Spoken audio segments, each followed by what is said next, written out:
Okay, hello everybody. Welcome to HIFF TV Pitching Forum, the first ever.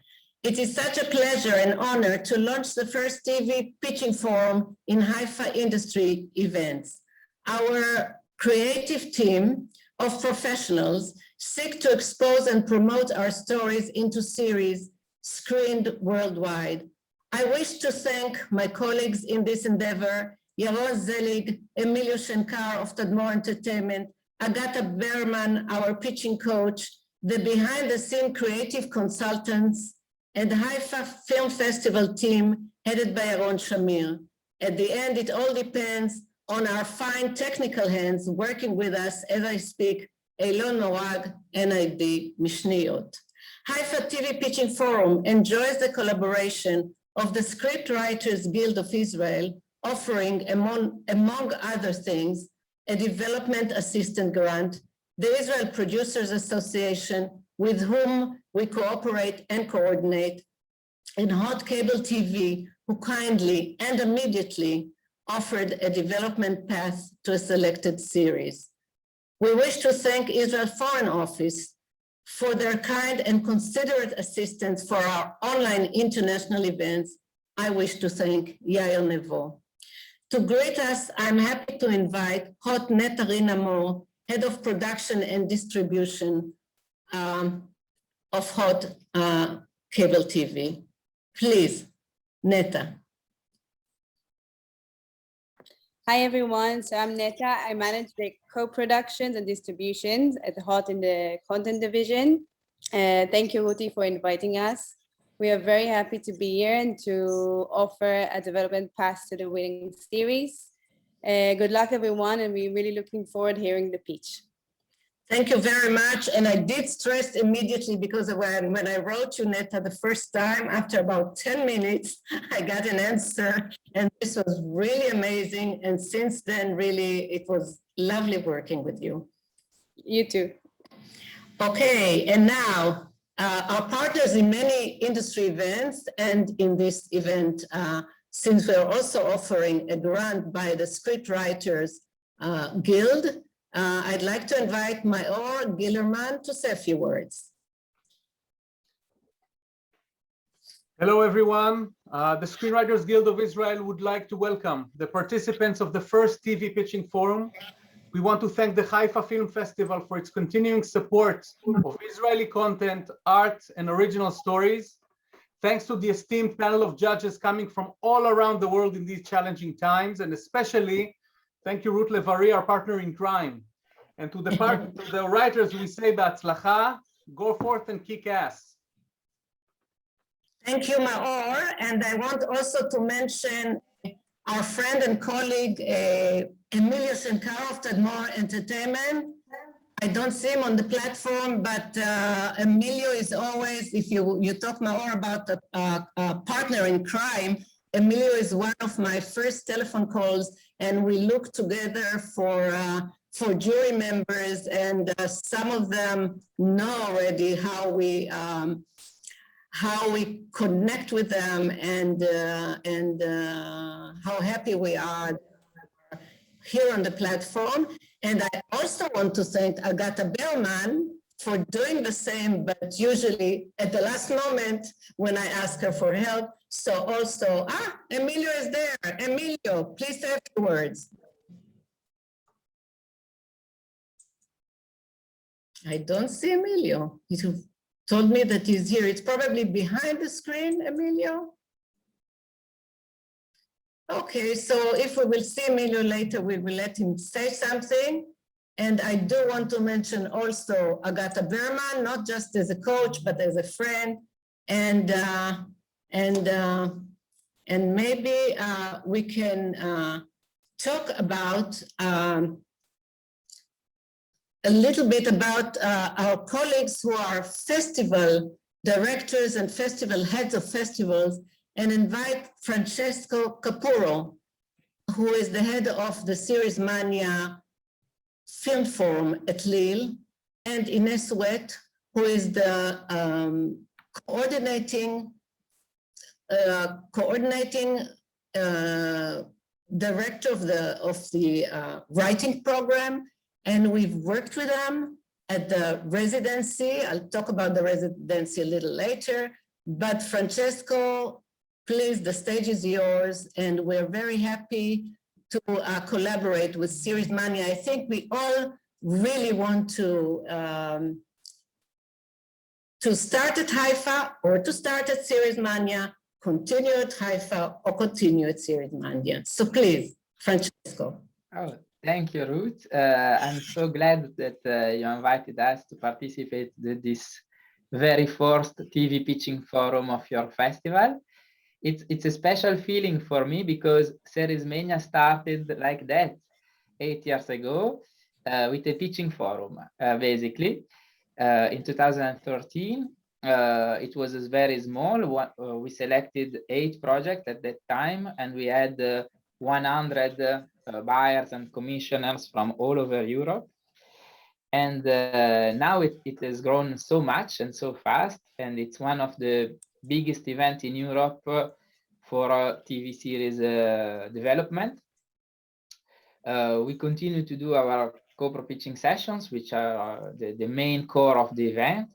But we also do, as you mentioned, Ruth, some workshop and residencies for screenwriters. And one of the most important for us is the Franco-Israeli residency that we do together to strengthen the link between the Israeli screenwriters and the French ones.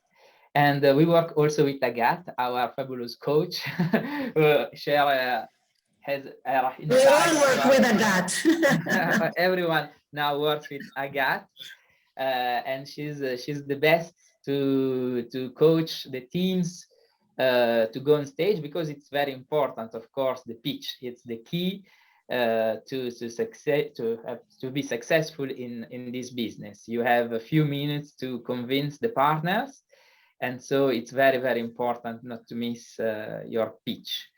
We were lucky enough because since the beginning, a lot of projects that has been pitched in Series Mania has been then produced and broadcasted.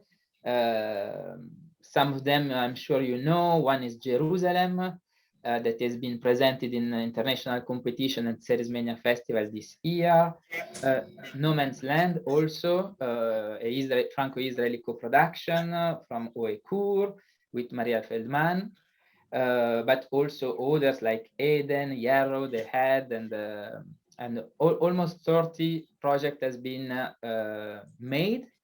And this is our best business card to convince other projects to come to Series Mania. But now pitching events like are popping around in a lot of festivals, and it's a great thing because it shows that the television industry is really dynamic and active. And so I mean, I wish good luck to the people who will pitch today, and we will follow up. You can contact us, of course. Also apply for our edition for the next edition of Series Mania. It will be in March in Lille, in the north of France, from March 22 to 24. So you can already save the date. And but that's basically it on my side. So thank you, Ines and Francesco. Really, it's so lovely to see you here at our pitching forum. I think we're learning a lot from you, from our cooperation, but also when we watch your online and your festival, which is so dynamic and exciting. And let's all meet in 2022, here and there. Yes. We do the same thing in a different scale, here and there. So before we start, and before we introduce our international table, Emilio Shankar, let's hear a few words from the mysterious Emilio Shankar. Not so mysterious, but thank you, Ruti, for arranging this event in the middle of or not in the middle, maybe in the end of this pandemic. And just one word, we all love to hang out in Haifa and have fun. So I really hope that next year this will be possible to meet all of you in person and enjoy our time in person in Haifa. I think that we are all, after those 2 years, sick of Zooms, but thank you nevertheless for joining And thank you, Ruti, for arranging this event nevertheless. Thank you. I feel that in a way now we know the environment, the surrounding of this event, the way we worked on it, calling our supporters and friends. And now really, we want to thank, not formally, personally, each and every one of the participants, each and every one of the jurors. You know, we speak to them, we're happy they're interested, we don't take anything for granted. So we shall start to go around the international table. Please introduce yourself shortly. If you want to talk about where you work, what are your professional aspirations, and what are your personal aspirations.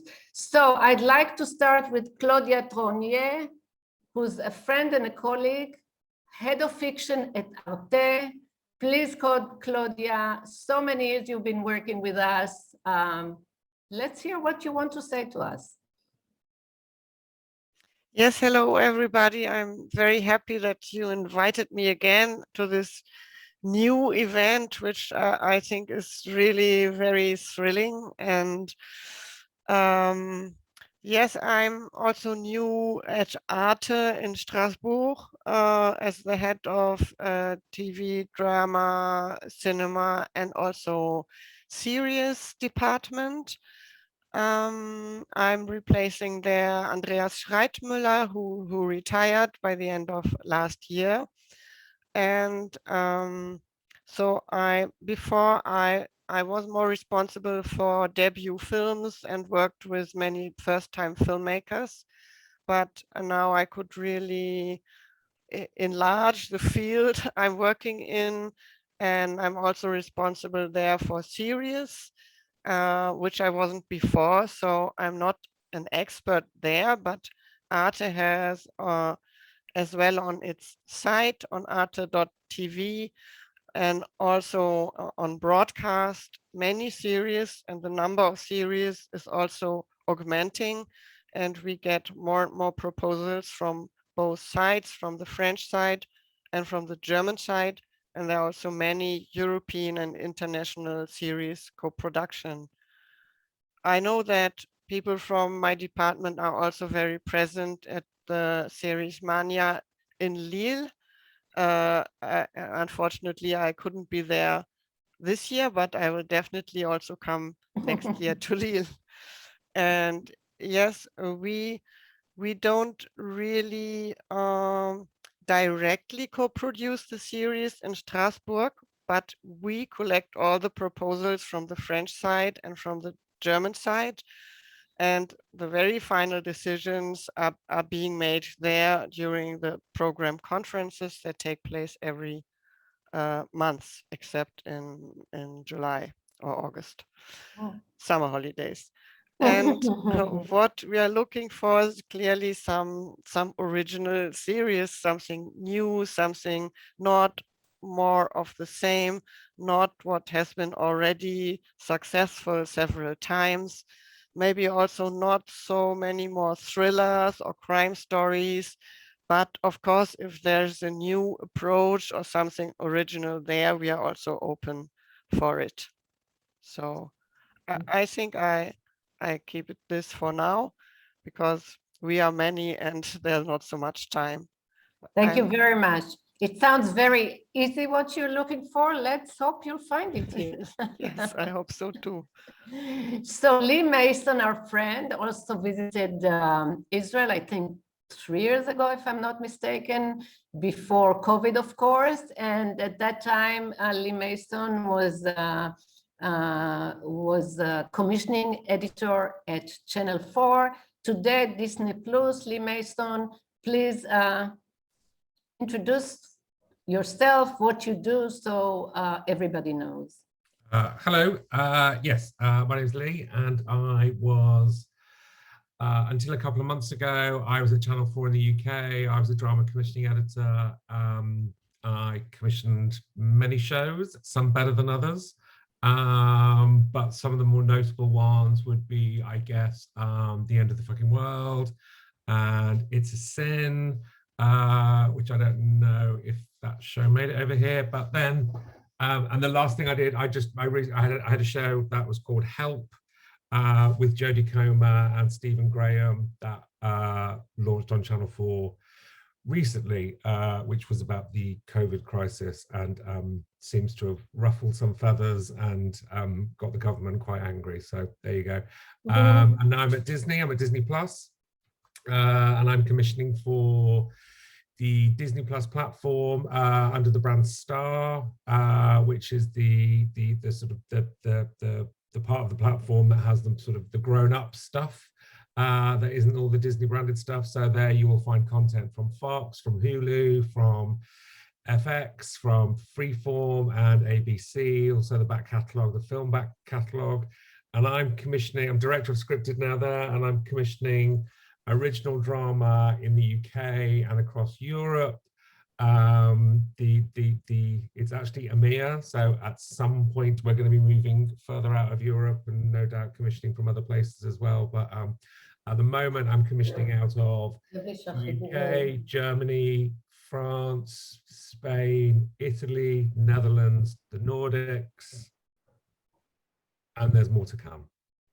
The target for the end of 2025 is that we'll be commissioning about 60 shows a year, which is both scripted and non-scripted. So we have quite a way to go.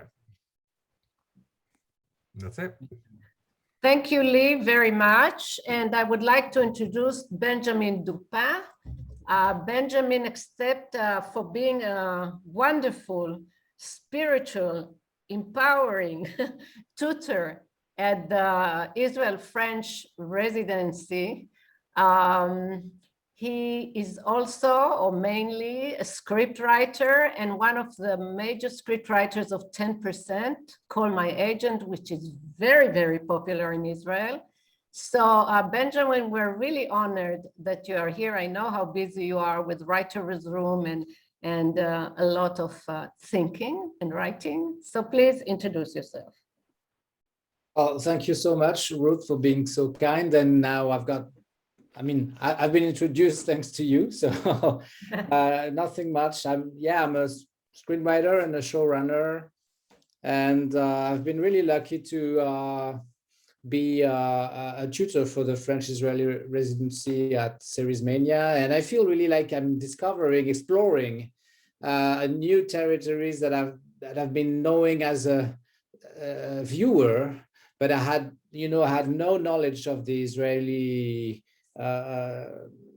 TV world and series, the business, and I've been meeting great people. So yeah, now it's the next step. This morning I had a nice little walk in the streets of Haifa on Google Street View.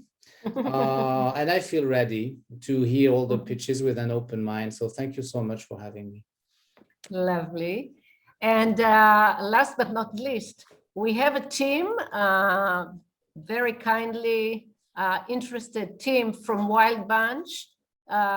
Wild Bunch, I think maybe Diana and Manon, you can tell us a little bit about your television department.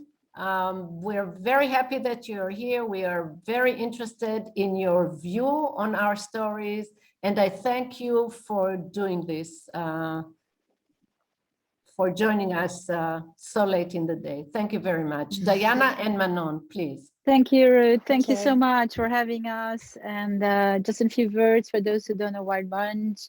We are Paris-based, but European, cross-European distribution company. We have offices in Italy, Spain, and Germany. And so don't look at us as a French company purely, really. And we have a quite, I guess, solid track record in cinema already, including the Palme d'Or this year with Titan, whom you might have heard about, from Julia Ducournay. And so we have launched the television division in 2015, and our vocation was to create something really boutique and really distinctive and very international. And I think it is fair to say that Israel was part of our strategy, because one of the first shows we have bought was actually Israeli show, Mama's Angel from Yes Studios. And then followed up with a Hot TV original. So, and now we are back here 5 years later with 30 shows and still really cherry picking from all over the world with very few French shows, but many international ones. So I guess our 30 shows are from 10 different countries. So we are really here with a very big chakra and open mind to listen to the emerging talents from Israel and what's the next big thing. Lovely, thank you. Manon, would you like to add? Oh, sorry. Yeah, I can add a few words. I think Diana pretty much summarized our main activities and what we're looking for. At Wild Bunch, I'm in charge of scripted development, which means that basically I am very lucky because I get to read lots of scripts from very different parts of the world because I'm following the acquisition, but we're also starting to produce our own content. So we also have a slate of projects in developments where we are producers. So this is really expanding, and as Diana said, we're really interested in Israel, and we think you have such talented writers here. So it's a real honor and pleasure to be with you today and to listen to all the speeches. So thank you again for inviting us. Lovely, thank you. So let's begin. So our first speech is Annunciation. Ophir Feldman, Adi Arbel, and Amol Shine Israel. We will first see the video that they have prepared, and then we can talk to them. So please, Annunciation.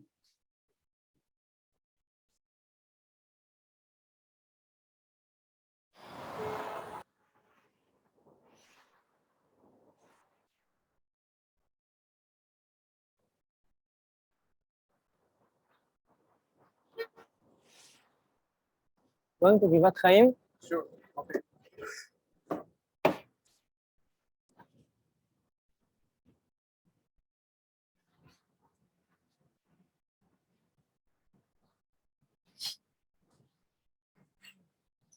Tough week. If you want, I can tell you about the new TV series. It's actually about a soldier like you. Yeah, sure. He's actually an ISAN, one of those androids given to families who lost their voice while serving the country. You know what ISAN is? Yeah, of course you know. But this one is special. Absalom 2.0 returns home a year after the death of original Absalom. I know. Then what? Well, his start is definitely not easy. His mom, Anat, won't accept him as her own. While for Rafi, his dad, this is a chance at a fresh start.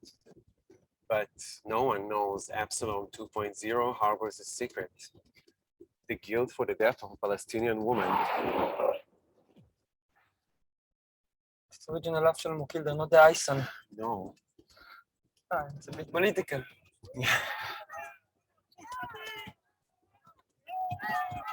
But wait, that's not the whole story. In order to save his younger brother, he disobeys order, and then he must face the consequences of his actions and run. But you can't outrun the past. The past always catches up with you. How? In a makeshift lab where Palestinian ISANs are built underground. I think we'll pull over here.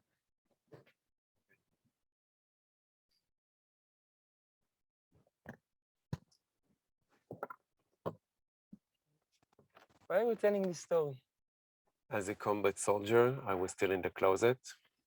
And I guess in a way, we are all programmed to be someone else, just like the ISAN, just like I was trying to be another person, or just like you are now trying to be a soldier. And I think that's what makes my story universal. Thank you for sharing your story.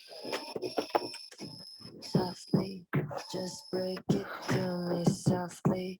Be straight with me, but gently. Tender before you kill me. Bow, bow.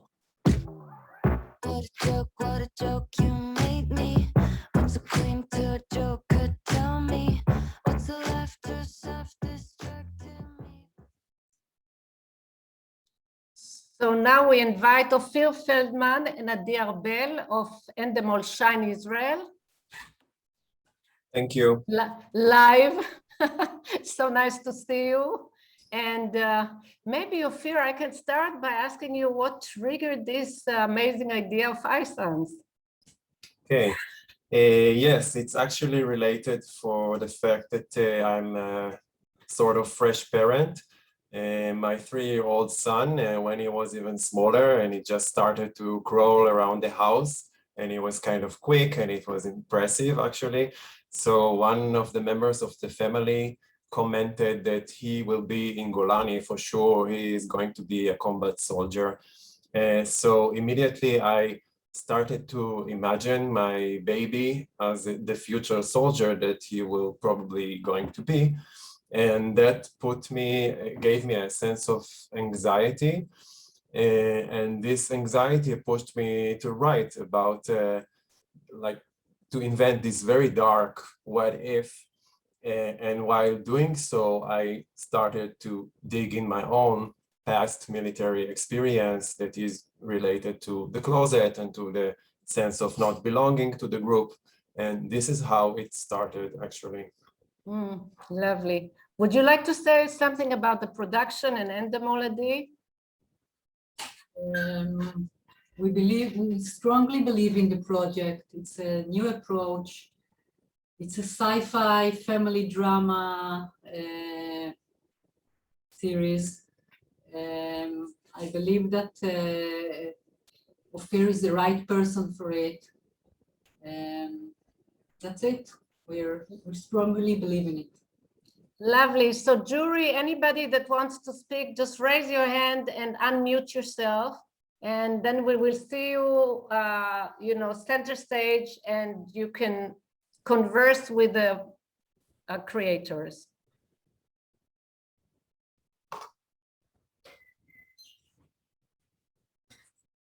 Who wants to be first? Okay, Benjamin, I might have a question. Lovely. Hi, thank you very much for this very clever video teaser and pitch. My question as a screenwriter would be, so your main character obviously is an android. So how does it show? I mean, how does it feel like? How different is he from a regular human person? What does he lack, on the emotion level? What does he have more on another level? Thank you. Yes, my approach to the fact that he is an android is going to be very nuanced. So we will not have like glowing eyes or mechanical sound while it moves or stuff like that. It will be more, he would look like a human. Sometimes it will speak not in the context, or sometimes it would move more stiffly like human does as well. Or sometimes we would see the human characters in their mechanical or compulsive behaviors as well. But if he would like to prove that he is an iSun, he has to push the skin underneath the eye, and then instead of red color, you would see a gray color, and that actually proves. And except for that, yeah, I mean, this is the main element that helps you recognize the iSuns, because they're actually quite convincing. They can demonstrate emotions very authentically, but it's up to the viewer to interpret if it's just a performance of an emotion or is it a true and sincere emotion. Thank you very much. Thank you. Can I ask another question? Of course. Thank you very much for your pitch. I'm curious to understand better one aspect, because you have here what we could call a kind of high concept with this double doppelganger theme, and you said it's a family drama, so you want to focus more of your attention, even if there is this sci-fi context, on the consequences of the arrival of your android in this family, and I imagine with the theme of mourning and grieving and the question of the mirror. But I was wondering, because it's so huge to have suddenly replicate from real human in a society. So what is it one of the first? I mean, are there already ISONs among the Israeli population? Because it's something so huge. Is it like one of the first? Is it an experiment? Because usually, you know, when you have that kind of sci-fi concept, you always have the question of its acceptance by the population, of movements against it. Because I feel like you want to focus more on the intimate sphere and not the political thing of people against, people for. And so I was wondering if you could elaborate maybe a little bit more about this aspect of your show, you know, like family versus political sci-fi thing. Sure, thank you. Actually, it's quite divided. It's a drama in 4 acts. So the first 2 chapters are more focused in the family, and then later on it becomes more political. So you would see demonstrations against ISONs, for example. The main goal of the ISON initiative was to create a society where soldiers don't die anymore, because people have stopped to send their kids, or are less motivated to send their kids to the army. And this is actually, like you said, it's a transitional phase. At first, in the short run, it's to ease the pain of the grief. They are sending the replicants to the families. He's not the first one, but this is the first period of the ISONs. But there are more like him, and there's actually a combat unit of ISONs that he has to join it and to become sort of this artificial intelligence soldier. And in the long run, it will be like, this is how they collect the database of all the of our soldiers. They pick the best soldiers that have died, and this is how they build the database in order to later on have an army of just replicants who are not, of just androids who are not replicants of specific person who died, but who can pass as, it can be one of our sons. They look like us, like our soldiers, and in this way they naturalize it. And they still maintain the myth of the beautiful soldier, that myth that helps us not to see certain things about the Israeli-Palestinian conflict.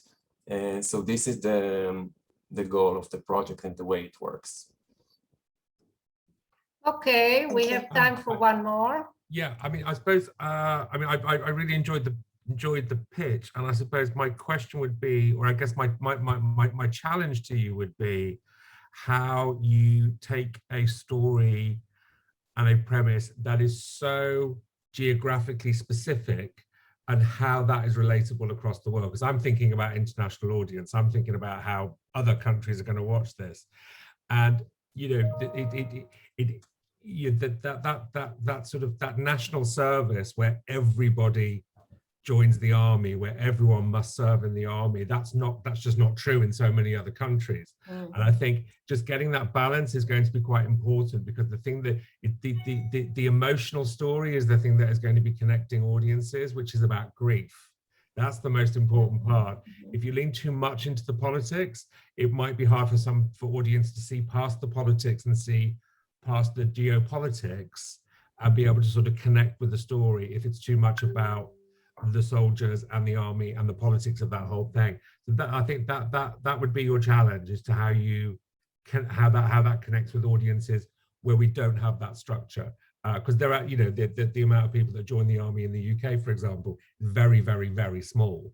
And you know, that you know, it doesn't happen a lot where, you know, people are dealing with sort of fatalities in the army, because, you know, that doesn't just happen very much. So that would be your challenge. Yeah, that's a good remark. Yeah, Claudia, would you like to wrap, or shall we go on? אופיר, תכף אני אתן לך לסיים. Claudia, would you like to say something, or shall we go on? Go on, yes, please. Go on. Okay, so Ophir, you can wrap up. Thank you. Yes, I think it is still a universal story. After all, it's a story about the fucked up kid who comes home after a while, after a year, and has to reconstruct his identity again and to collect the pieces. and then he finds the hostility at home and so on. And yeah, I think it's a natural the world like to hear stories about this place, and I think we live in an era. I mean, we are talking now via Zoom, and we are so attached to technology. So this is actually an invitation to tell the story of this place through a lens of post-human fluid identities. So I think this is how maybe it can be interesting for the international audience.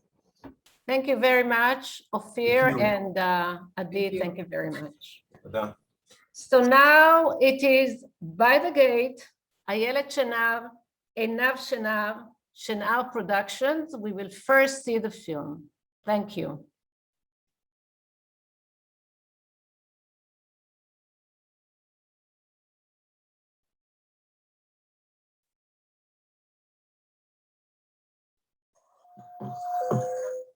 Passengers for flight GA642 to Rome, please go to gate 26. Remember that feeling at the gate? Those unique moments of waiting right before getting on the plane or taking off to another country. Those are no like other moments of waiting. Right before the transition, you find yourself breathing differently. Your pulse changes, your mind's open into new directions, your thoughts wander. The jet lag and adrenaline cocktail transform your consciousness. It's a different mode, a different state of mind. It's a liminal zone. By the gate, life stories and daily events happening unexpectedly to a permanent gallery of 6 characters, all working at the airport. Events resonate with the love stories and emotional conflicts of selected passengers at the gate just before takeoff. Imagine the White Lotus meets the Love Boat. 6 characters all working at the airport. Let's meet them. Gabriella is 40. She's a neurotic gate agent. She's well-groomed and single mom. Cole is 27. He's the lost bartender. He falls in love every other day, and he's searching for his biological father. Alex is 30. He's a quiet widower pilot and a diamond smuggler. Noach is 50. He's the tough and sensitive security officer, and he suffers from misophonia. It's when life noises drives you mad. Katya is 35. She's the mean feminist boss, and she's obsessed with order. Zoe is 19. She's the millennial lazy apprentice. She's stoned, slow, and influential. All 6 are dreaming about another life, yet stay grounded. Each episode takes the viewers into the life of new heroes, bringing entire world along with them, an emotionally charged past, a conflict, a secret, an escape, a journey, a love story that influence and trigger the permanent characters. For example, a sad young woman who is terminally ill didn't share a soul with the fact that she's on her way to assassinate suicide. When Noach and Cole learn of the woman's plan, they try to stop her. In another sexy episode, a man and a woman in their 30s, each married to someone else, meet with an instant crush. They plan to join the mile-high club at Air, but decide to act on this fantasy in the restroom by the boarding gate. When they come out, they discover that the man's wife surprised them and has joined the flight. In another episode, Gabriella runs into her mythological ex on his way to relocate to Berlin. The ex's elderly father, a Holocaust survivor who has been boycotting Germany, arrives at the airport. Will he stop him? The passenger stories are endless opportunities, and all reflecting through the 6 permanent characters that engage the audience. Each of them has his own journey. I'm the creator and script writer of By the Gate. As a previous air hostage addicted to international travel, I noticed the liminal zone nature of the gate, which is different from rhythm of life. The variety passenger stories were inspired by real events, which are all in the collective memory of Israel. This is me. 20 years ago. Together with me is the producer, Einav Shenhar, from Shenhar Production. Although we share the same family name, we're not relative. Shenhar Production produced both scripted and unscripted series in all formats. You can see some of the productions here, and you will meet him later on. So this is us, we are the team. It's very nice to meet you. The series is in advanced development. Bible and treatments are available. And thank you for flying with us.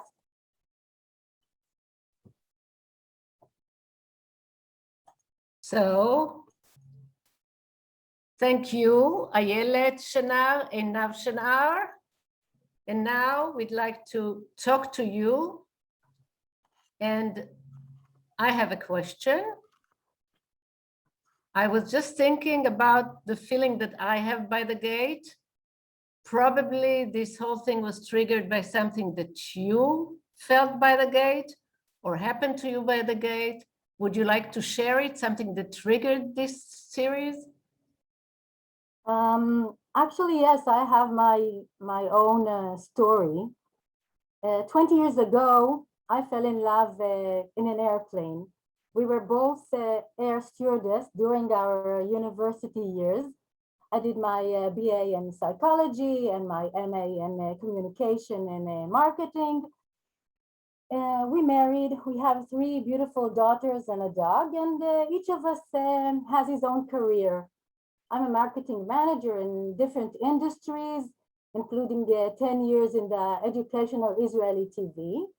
And Dori, my husband, has a fintech startup. Life was good. Sorry, Ayelet, this has to be very short in order to listen to the jury. Yes. 5 years ago, our family life turned upside down. Dori had a brain injury that caused him some physical limitation. And before that, international travel was a central part of our life. After the injury, our trips had to stop. And then we learned about a new mobility scooter that falls into a trolley that is made specially for flights. We bought this trolley, and the day after, I surprised them and booked tickets. We arrived excited to the gate, ready to fly again after a few years without traveling. And then we were told we cannot go with the scooter on the flight because of security matters. I was devastated. I felt like the last several years of coping collapsed into those few minutes at the airport. And Dori wasn't— Enough.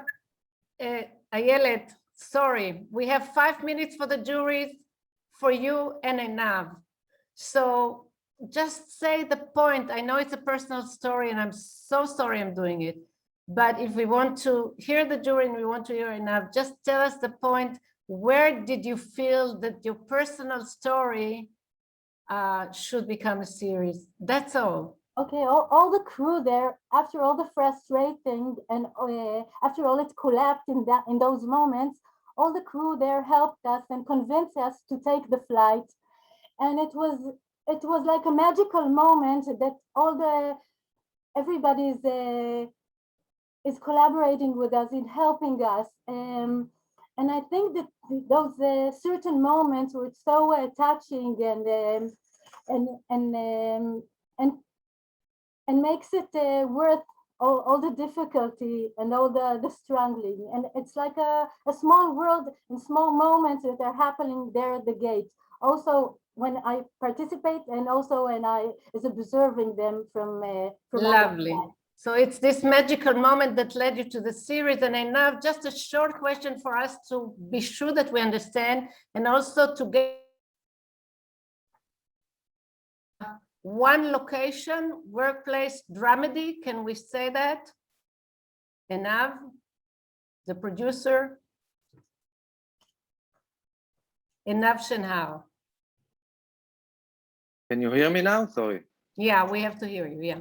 No, it's not only in one location. Every episode will start in a small presentation from the hero of the episode. You will see the house. In the airport, you will see the lounge, you will see the bar, you will see it. But the gate it will be the main site, but you will see pick to many other places.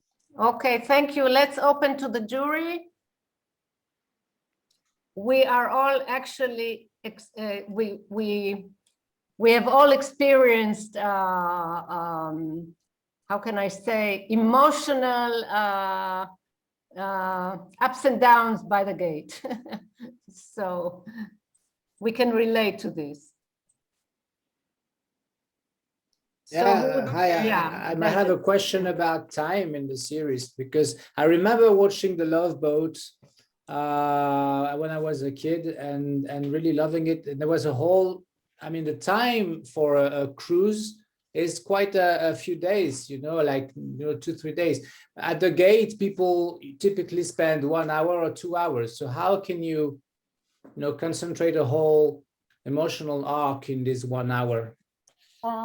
In this 1 hour or 50 minutes, it's going to press all together, all the scene together, because it's like a mini drama or a mini journey or something that the passenger, that happens to the passenger, to the one that they change every chapter, every episode. And the reflection through the 6 permanent characters, that's what will make it more interesting, because it's not just a small talk, it's a whole world that's happening at the same scene that reflects and with the surrounding and with the closing door and the last call announcement. It pressures everything with the time limit that the flight has to go. And are they going on the flight? And like it's going to be like a question hanging, a certain question. But it's a search. It's about a decision making. In every chapter, the hero will have to make his own decision and have to choose. But they're all connected with love stories, love and relationship between people. Thank you. Anybody else? Yes, Sorry. I'm sorry. Go on, Claudia. Sorry.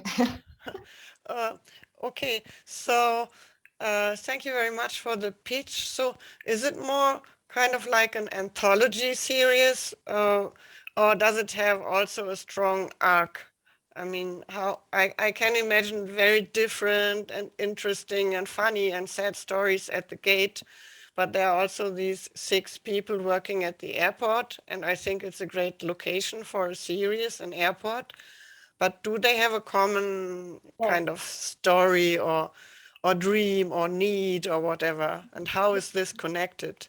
Of course, it's not just anthological, because the 6 characters that engage the audience, each one of them has his own journey, and they're all connected between them, the relationship between them, and each one will start the season and then end it differently, and with the echo and with the witnessing the changing characters, the story will combine together. But there are many arcs. There's a certain each one of the 6 has his own arc and journey, and then in each episode there's the story of the episode. Okay, Manon. Claudia, was that answering what you wanted to hear? No. Sorry. Yes, thank you. Thank you, Manon. Sorry. Actually, it goes in the same direction as what Claudia just asked, because I wasn't completely clear about the structure of the show. You already mentioned several things, but since we have this group of person, I imagine they know each other, because my question is, if I understood correctly, you will focus each episode on the story of 1 or 2 passengers that have to take a decision. So you will dramatize the stakes for them in this episode. So you'll need time throughout the episode to develop the story of this passenger who won't appear later in the series. So this is the anthology, we could say, element in the series, but at the same time, you have those 6 characters that will be there throughout the series, who are in a way your real protagonists, because these are the people we're going to see for all of the episodes.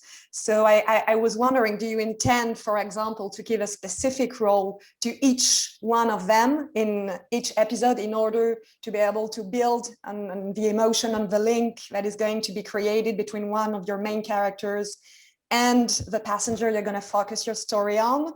Or do you intend them to be a group of friends? But I imagine since they are so different and they're working in such different places, it's kind of difficult to make. So if you could clarify a little bit more the structure, that'd be great. They're not a group of friends. They're all working at the airport. Like the Gabriella and Noach are connected and they're buddies from before, and they finish each shift at Daniel at the bar, at the lounge. They have a drink together. They can close the day, but it's not that like all the 6 will come and have the same role at every episode. The weight will change due to their connection or their flashlight on the changing hero, on their connection to the story that changes in every episode. So the weight will change. I mean, we have the 6 characters, but they won't. You won't see them, each one of them, equally. Okay. Anybody else? Enough? Do you want to wrap up quickly? I want to add that first thing that I saw after I read it is that we have a format. Yeah. It's actually a format. You can, previously to the question before, you can take it to every country, every city, every language. Each of them have their story. Millions of people are traveling through every day through airports. So it's basically like a small town in the middle of the country that has potential to many, many stories. Lovely. Thank you very much. So Thank now, you. since we're probably getting hungry, Delights. Delights by Ayelet Hirschman. Ifat Prestalnik is the producer. Ifat Prestalnik Productions. Let's see the video first.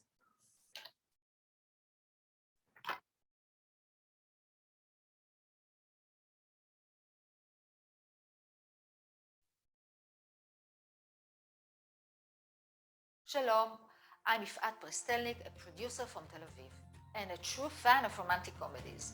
3 years ago, I read a fantastic book review about a best-selling book. The review made me hungry and made me smile. The plot seems so romantic and delicious. For the last year, Ayelet Hirschman, the author, the creator, and the scriptwriter, and I have been developing 10 episodes TV series, which makes the first season, and we know all the secrets of the second season. Please let us serve you our hottest dish. Food is my love, my big passion. I've made a nice career cooking it and writing about it. But at my late 30, I find myself in a terrifying audition for a huge cooking reality show. It was then at the studio, surrounded with honey cake leftovers and sweating in places in my body that I didn't know existed, that I asked myself, what the hell was I doing here? What dream was I trying to hold on to? Then the idea of writing the book and the series was born. In a way, Netta, my heroine, is me. Like me, she has an intimate acquaintance of the crazy world of Israeli food media, and at almost 40, we were both still burning with passion and need, and get the fear of missing out. So Netta is funny, and she's smart, and she's kind, and her day job is hosting late-night radio show about recipes and romance. She has a regular and loyal audience who loves her. Netta got dumped by her ex, Udi. It's been 6 years since he left her, and she chose to have 2 kids in co-parenting, and she still got this fantasy of finding true love. And it's a romantic comedy, so accidentally the fantasy comes true. On her way to interview cooks all over Israel in a 62 Dodge, not thrilling, but it's a gig that pays the rent, Netta stops at the cactus farm where she meets Raz. He's handsome and mysterious, the man looks like a cowboy, and he served her the most delicious fish Netta has ever eaten. When she learned that Raz has made a fortune in technology, Netta is scared. What does she, a middle-class girl, has to do with this privileged Richie Rich? Despite the social gap, their relationship is a sweet and romantic cloud. When Netta hears that the host of Mama Chef, a mega food reality show, is leaving, she decides to compete for the hosting job. In a surprising twist, she will indeed get to host Israel's most popular food reality show. But then she gets in a double mix-up, professional and romantic, and soon realizes that her romantic triangle, she's torn between her old love for her ex and her new lover, had become a quarter when Raz's filthy rich ex joins the story. In the blink of an eye, Netta loses both her chance to become a TV star and Raz. Will Netta give it up on Raz or maybe dive into a new kind of relationship with him? And what about her career? Will Netta fight for success like she fought for Raz? I have spiced the beloved premise of the classic romantic comedy with additional flavors relevant to our lives today.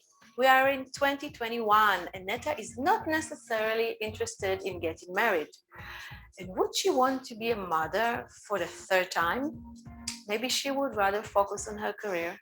And our man, Raz, he's a single guy who worries about being alone forever and is anxious to be a father. Will he succeed? My vision is to create an updated romantic comedy, which is sexy and passionate about food and love. Our TV series and its heroine Netta is very Israeli. The characters, the land use, and the dishes are deeply local. At the same time, it's a universal story about the two most important ingredients in our life, food and love. Thank you.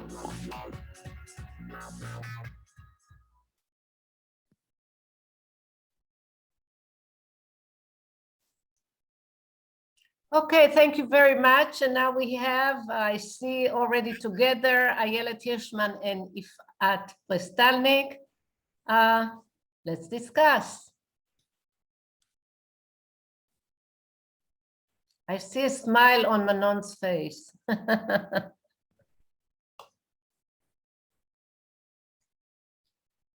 Would you like to say something, Manon?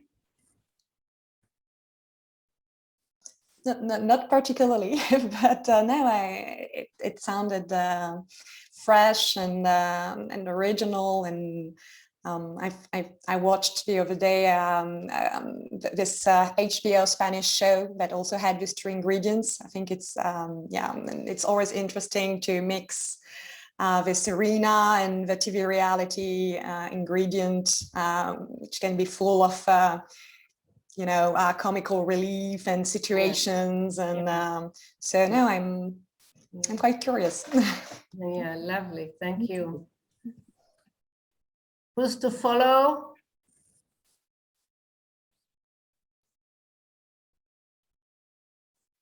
I'll just say I really liked it. I really enjoyed that.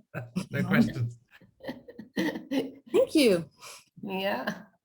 Okay. You don't need to just to ask. It's very nice to hear that you liked it. So maybe you're doing something right. Probably. But I do want to have some comments. I have a question about the ex love, because you mentioned a romantic triangle. So how is the ex really involved in the story? Because it's been 6 years and she had 2 children in the meantime, and lots on a plate. So yeah. So he's coming back after 6 years, and she's still in love with him, with her ex. She's still waiting in a way for him. And then he comes back. He's coming back to her life again. Netta meets him accidentally in the supermarket when she's wearing rugs and she's eating a croissant and she has a lot of crumbles on her face, crumbs on her face, and 7 in the morning. He looks so good. He looks so good. He came from London. He looked so glamorous. She with her pajamas, and he's there. And she's getting all like, she's Mixed up, afraid. yeah. She's afraid. But then she meets Raz. Happening all together. She meets Raz, her new love, and she's torn between them. At the first 2 episodes, Udi, the ex, is very prominent because she doesn't know she's vulnerable because he hurt her before. When he left her, he dumped her. And when she meets him in the supermarket, she's surprised. So she doesn't know what to do, if she wants him back or she doesn't want him back. And in the 3rd episode, she meets Raz, and then it's a triangle. She doesn't know whom to choose, Raz or Udi. Okay.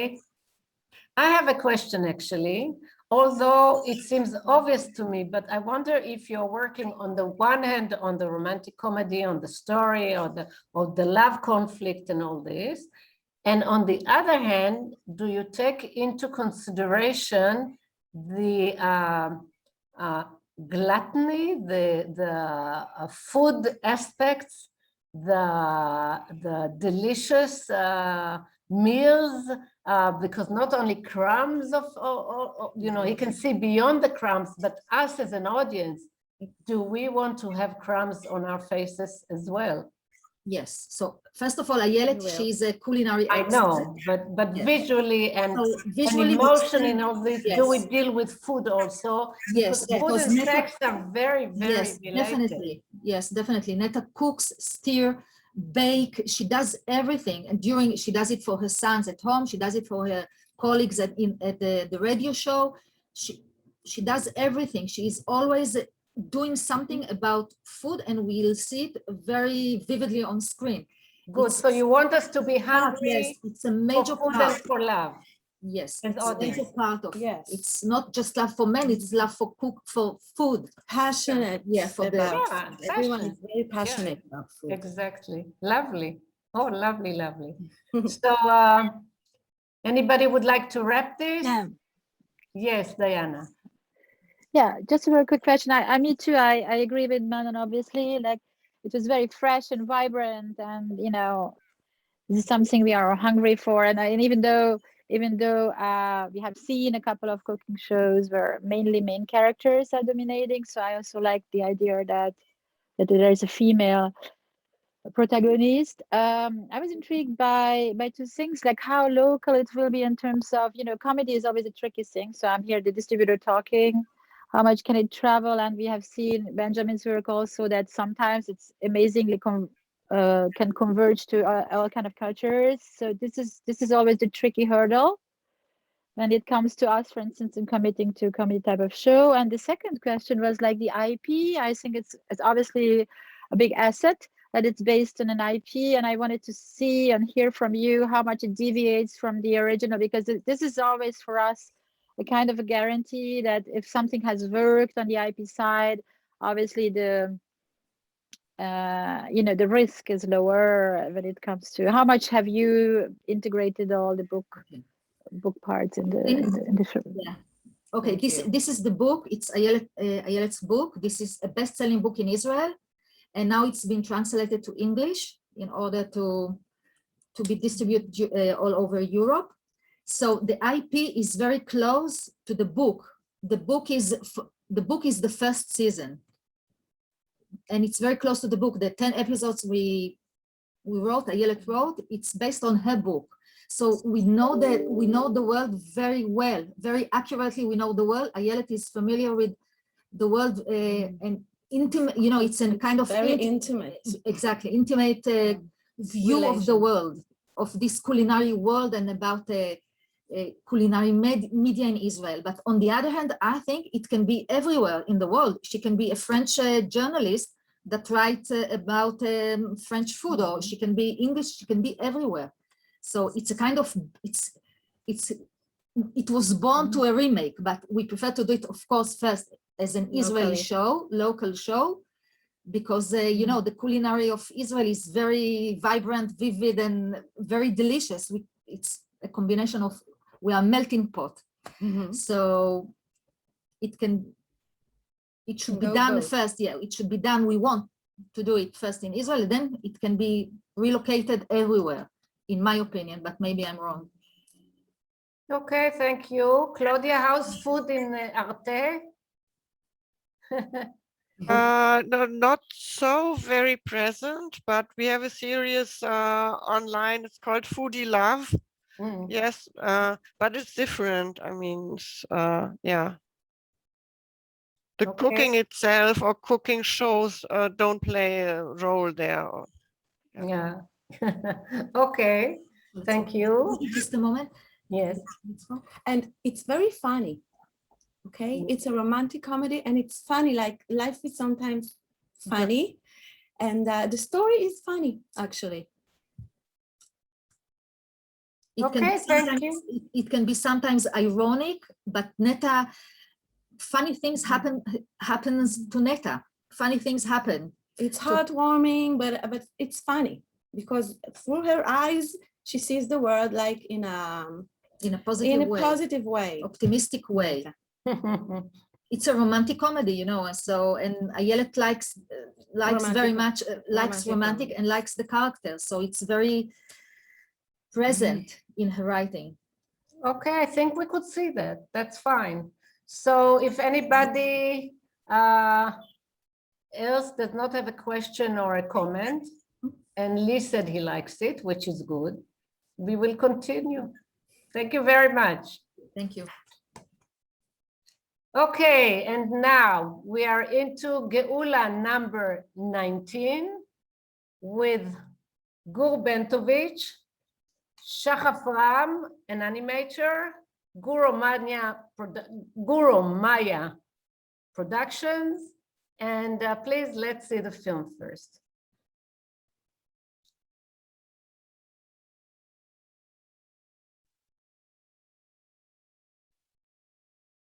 Geula number 19.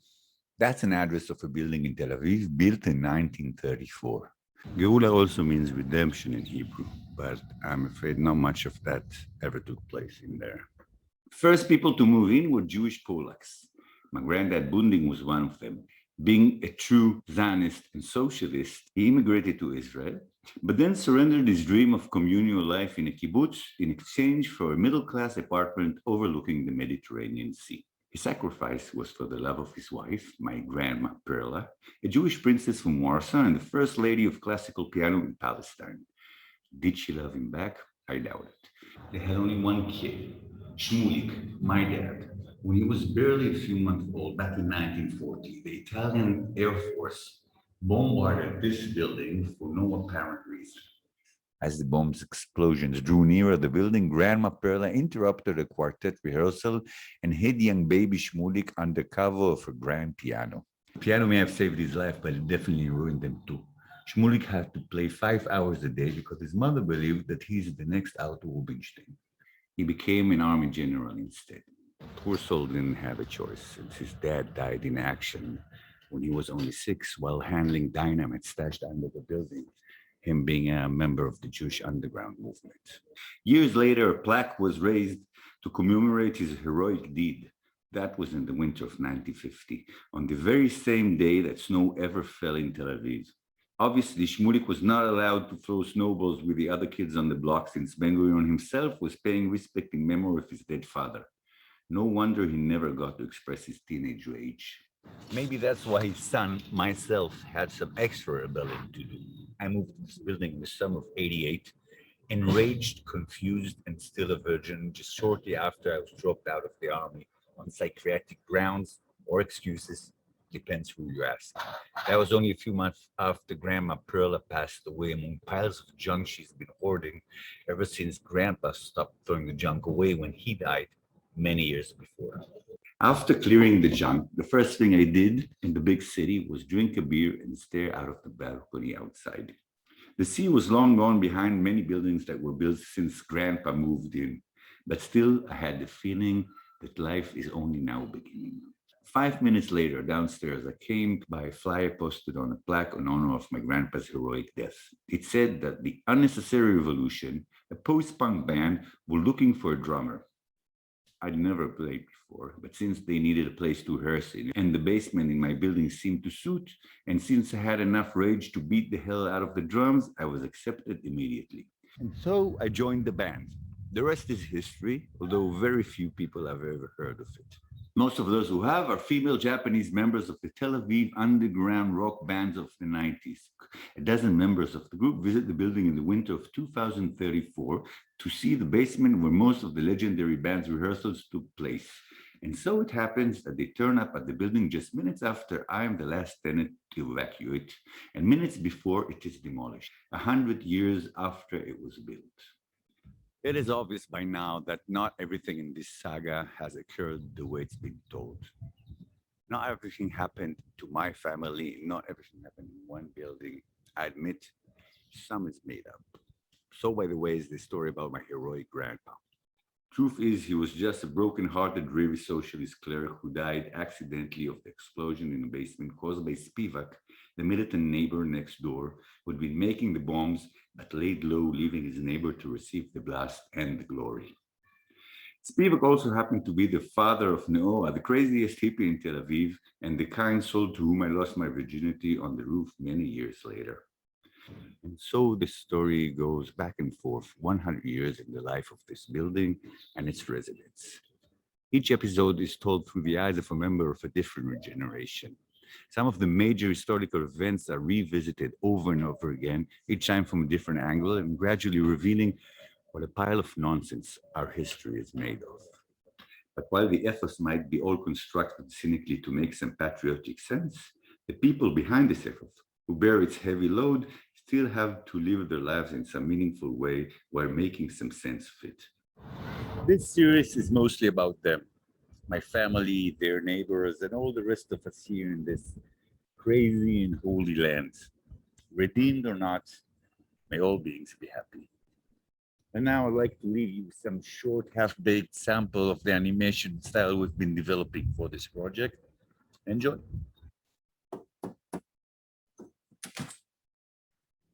מה נשמע, חביבי? מה אתה עושה פה? אני צלצלתי, פשוט כל הזמן היה תפוס, אז באתי, אני מקווה שזה בסדר. הבאתי לנו גם בירות, אתה יודע, לשבור קצת את הקרח. לא, אני לא שותה, רגע קמתי. בוא'נה, סחטן עליך איך הצלחת לזרוק מפה את כל הג'אנק של סבתא. כל הכבוד. תודה. אבל דווקא את הפסנתר השארת. כבד. אז מה? שמעתי גם מאמא שהשתחררת. מודה. הצלחת לשכנע אותם שאתה משוגע? טוב, אין לי זמן לזה, אני צריך ללכת. מה איתך? אתה נשאר פה? טוב. תדע לך שאני דווקא מה זה מבסוט ממך? אם זה שהשתחררת על פסיכיאטרי, ואם המרחואנה שאתה מגדל פה במרפסת, אתה עושה את מה שאתה רוצה. אני אפס, פשוט לא הייתה לי ברירה. ביי, אבא.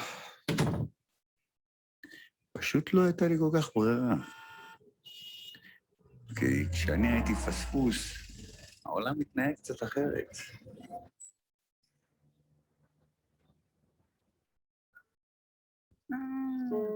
אבא שלי, סבא שלך, עוד היה בחיים, ועוד ראו מאצלנו במרפסת את הים. הייתה אומנם הרגשה שהכל עוד אפשרי, אבל הכי חשוב היה ליישר קו עם כולם.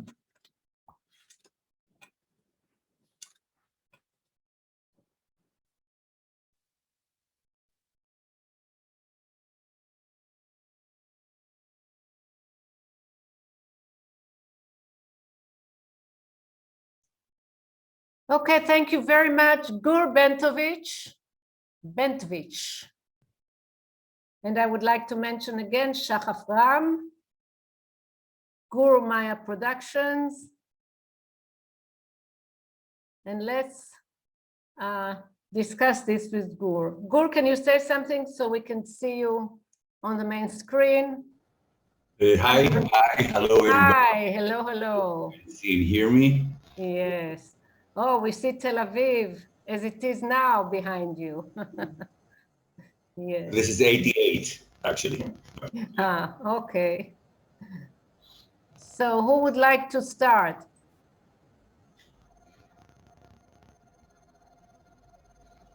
Somebody will have to start.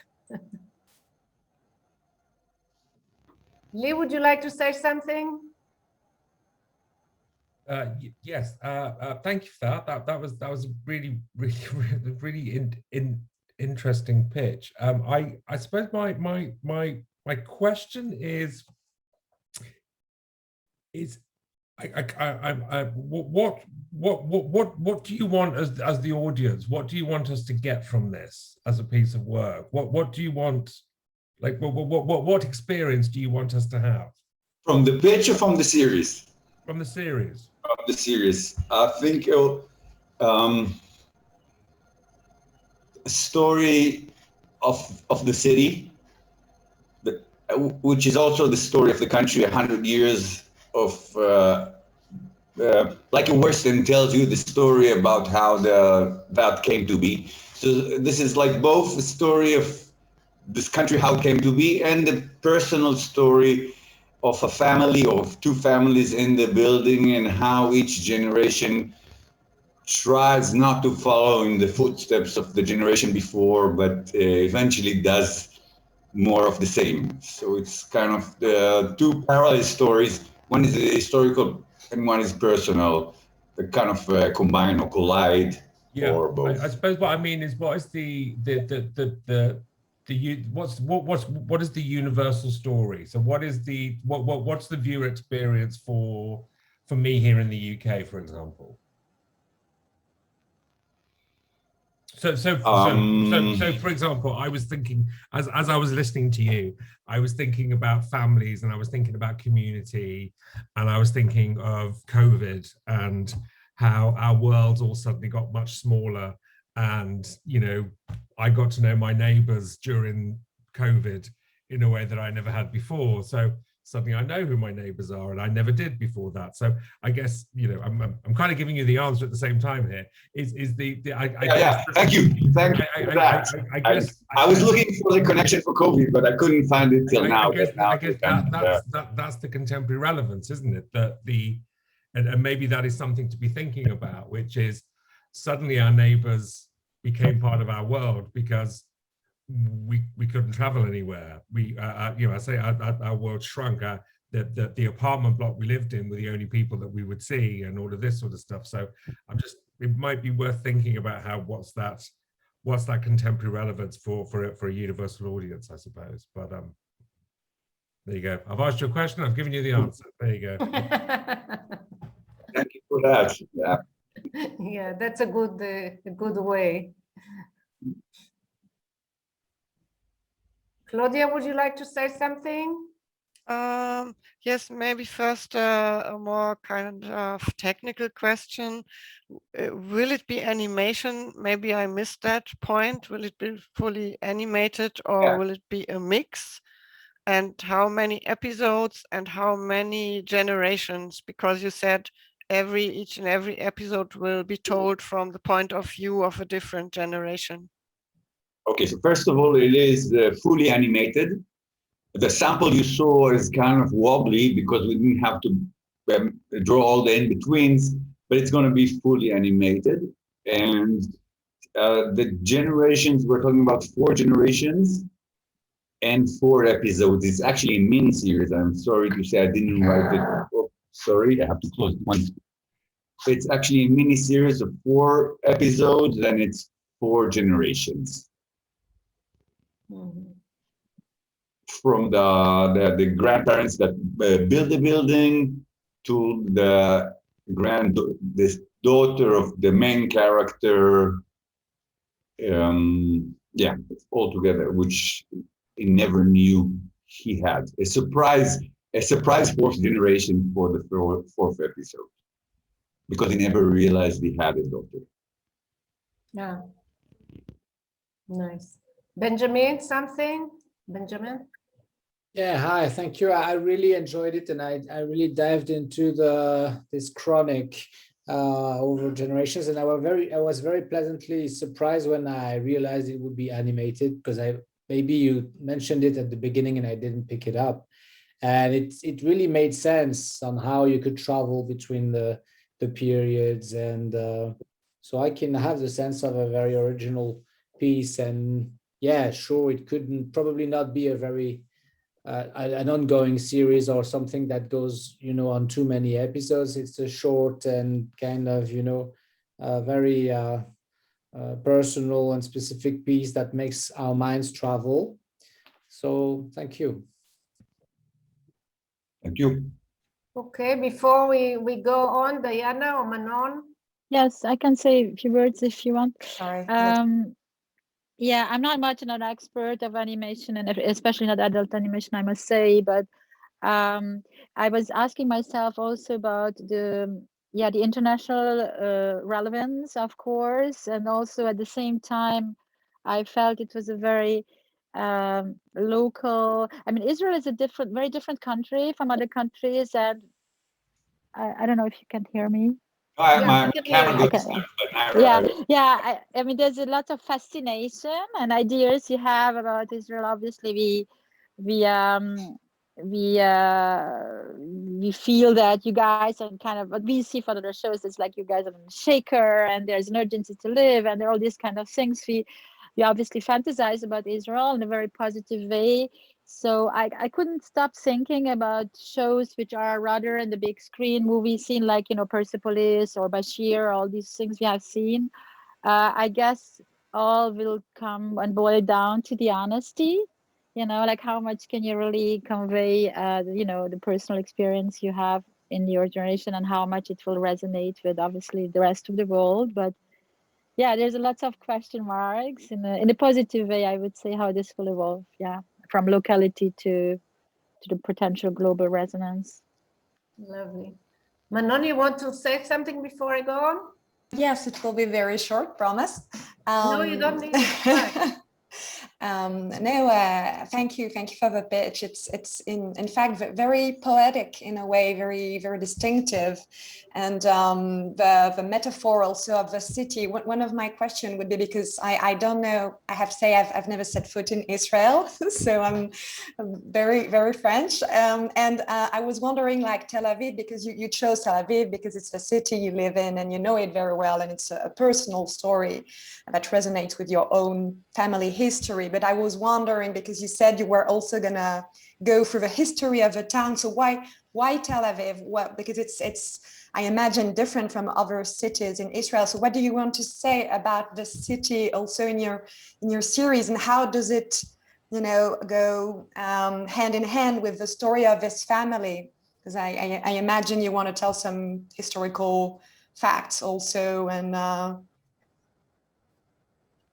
So first of all, Tel Aviv, because it's the city I live in, and Yes. it's the city I love, or like the Red Hot Chili Peppers say, it's my only friend, the city I live in.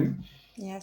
But I think also, historically speaking, Tel Aviv kind of resembles, Tel Aviv's history kind of resembles Israel's history, because they kind of correlate, like it's the main town for me, or for most people, feeling like it's the center, but it's also, it was born just 100 and so years ago out of the sand, out of nowhere. So symbolically, it tells the story of coming from the sand, and maybe I don't want to sound too poetic. It a bit resonates with 100 Years of Solitude. I don't know if you know the book by Yes. which is also kind of a Macondo, which is a town built in nowhere, out of no place. I think Tel Aviv feels the same. It's kind of built out of the sand.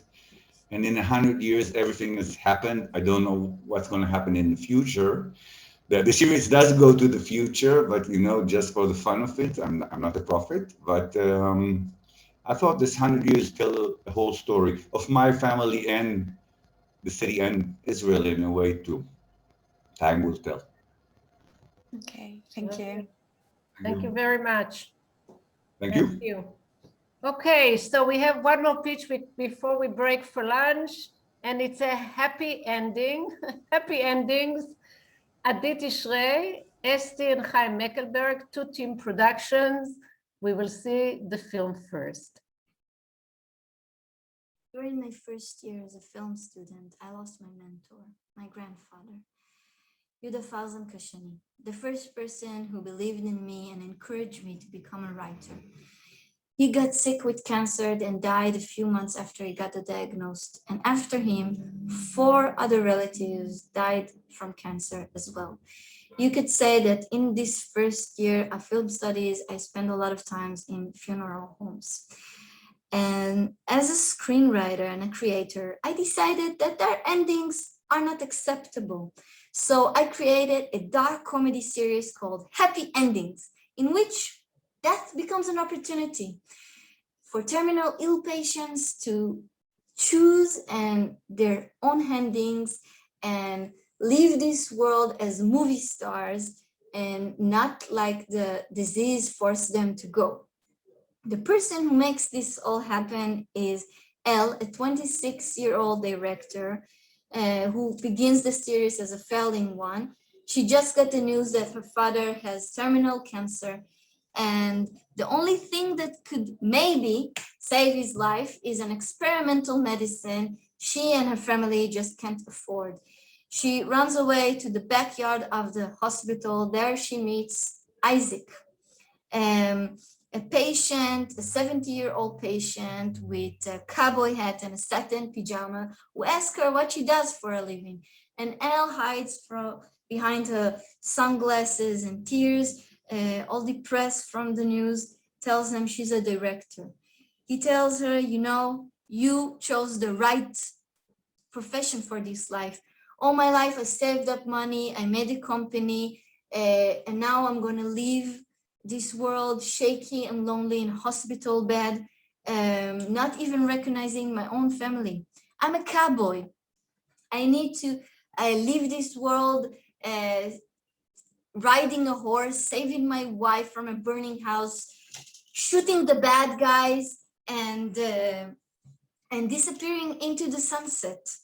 Elle tells him, you know, I can make this all happen for you, but it's gonna cost a lot of money. He said to her, money is not a problem. So Elle recruits her friends from the university and creates this expensive production, happy ending movie for Isaac, thinking she can use some of this money for the experimental medicine for her father, making his life a little bit longer. But then she succeeds much more than she thinks, and more requests for happy ending movie comes. And before she knows it, she directs more and more happy endings for customers, making a lot of money and keep buying this experimental medicine. But as the series goes on, we understand that the drug doesn't work, and Elle is just using those happy ending productions for total strangers to avoid the bad, sad end of the person she loves most. So each episode, we see a different happy ending production for a different customer. And each time the production conflict with her personal life. If it's the boyfriend, a failing actor who tries to ride her success, or the sister that the burden of taking care of their father is on her shoulders, or the crew that thinks they are filming a Hollywood movie, not understanding that they have a deadline and it's death itself. On the other hand, we have the productions that are fun, extreme, weird. It could be someone who is experimenting for the first time in gay party life, or a girl who wants to kiss the hottest guy in school. The customers, the crew, understand that when death looks you in the eye, you're really alive. They experiment with drugs, they fool around, they drink, they break the law, but still Elle has to decide if she is just use those productions to run away from the reality just because she can't handle her father's disease. Happy Ending is a human funny, serious, that question if we can change reality with the medium of narrative film.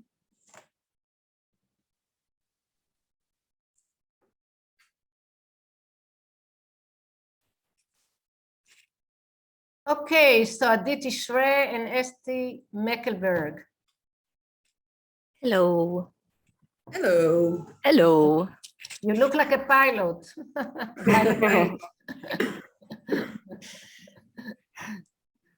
I have to say another thing. We have already a director. She lives in LA. Her name is Oran Zigman. She did a short film, Material Marriage, and we already were in contact with her, and she is very much into this project, and she loves it. Okay, thank you very much. Okay, who shall begin just before lunch? It's probably going to be you, Benjamin. Well, congratulations. Oh, Diana afterwards, yes, sorry. Okay. No, Go yeah, ahead, Benjamin. Congratulations for the pitch, and especially for the concept and the way you managed to spin happiness into grief. I mean, I've lately been reading a couple of projects on the same topics, and yours kind of hits the target, I think, and so I want to watch it. Of course, you'll have a hard time probably spinning in the one, you know, the different stories, different single stories in every episode.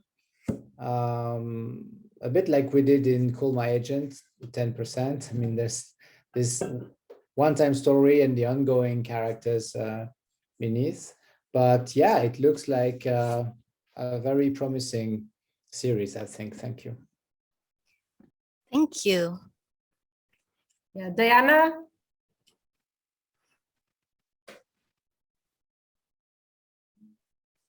We can't hear you. Yeah, sorry, Diana or Manon. I saw Diana wanted to. You have to Okay, unmute. so I just finished very quickly. I wanted to You don't say need to that. be quick. You don't need to be quick. No, it's fine. It's fine. We want to hear other people too. It's just I think when we talk about being global and universal, you can't be more universal. I mean, the topic was really amazingly interesting, and also I like the idea of relabeling that. Basically, I think that is something which people will appreciate and everybody can relate to. And what I find extremely bold, I mean, I'm really talking about now as a human being, is that the idea of having no regrets and, you know, living basically this another dream life, at least for the happy ending. Anyhow, so this is something which I think we haven't seen much as well. So I agree with Benjamin. We have lots of projects tackling that, addressing that issue, and haven't seen this idea of finding some kind of relief or you know, sweetening that idea of a basic human fear through the idea of having no regret. So that is fantastic. I think it's very bold. Thank you very much. Thank you. Yeah, no regrets is very important. Ali? It's a good title, No Regrets. Yeah. Happy Endings is also a good title. No, happy endings.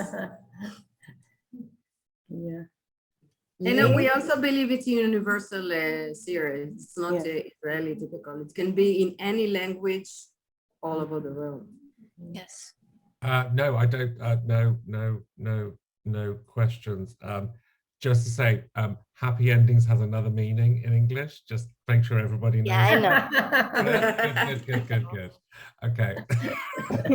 Yeah, that's interesting. Maybe it's a good way to go. Maybe. Yeah. So Claudia, maybe? Yes, I also have a question. A great pitch, by the way. Thank you. And yeah, I cannot quite imagine how the single, so to speak, ordered productions, the films within your series, will they look very different? And in comparison with her story, the story of Elle, her grandfather, her studies, and so on, what will be longer or more important, or how do you relate it? Okay, so I'm glad you asked it. Can you hear me? Yeah. Okay. Yes. So each production always conflict with her life.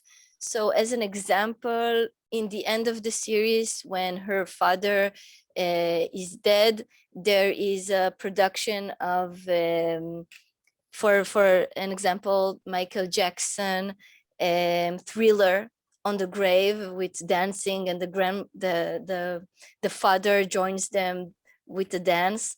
Or when there's an episode with her boyfriend wants to marry her because he wants to write her success, and there's a big story about that. So there is something about marriage and being a couple. So the production is going to be something about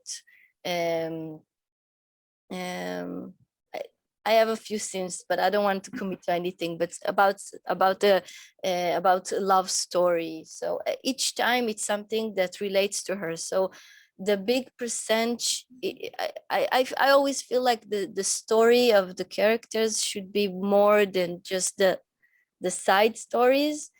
But it really it relates to each other. And also I thought that the characters, that the happy endings clients that we're going to see, it's not just we're going to see them just one time. Maybe we're going to see them in a few episodes. Just, we have a meeting with them and then we meet them in another episode.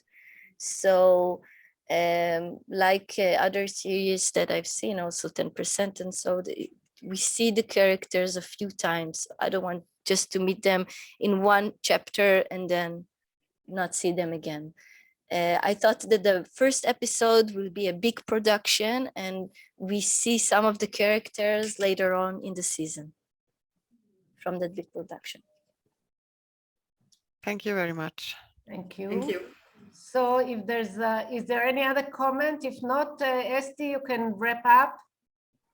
I know. Manon wanted to ask. Sorry, Sorry.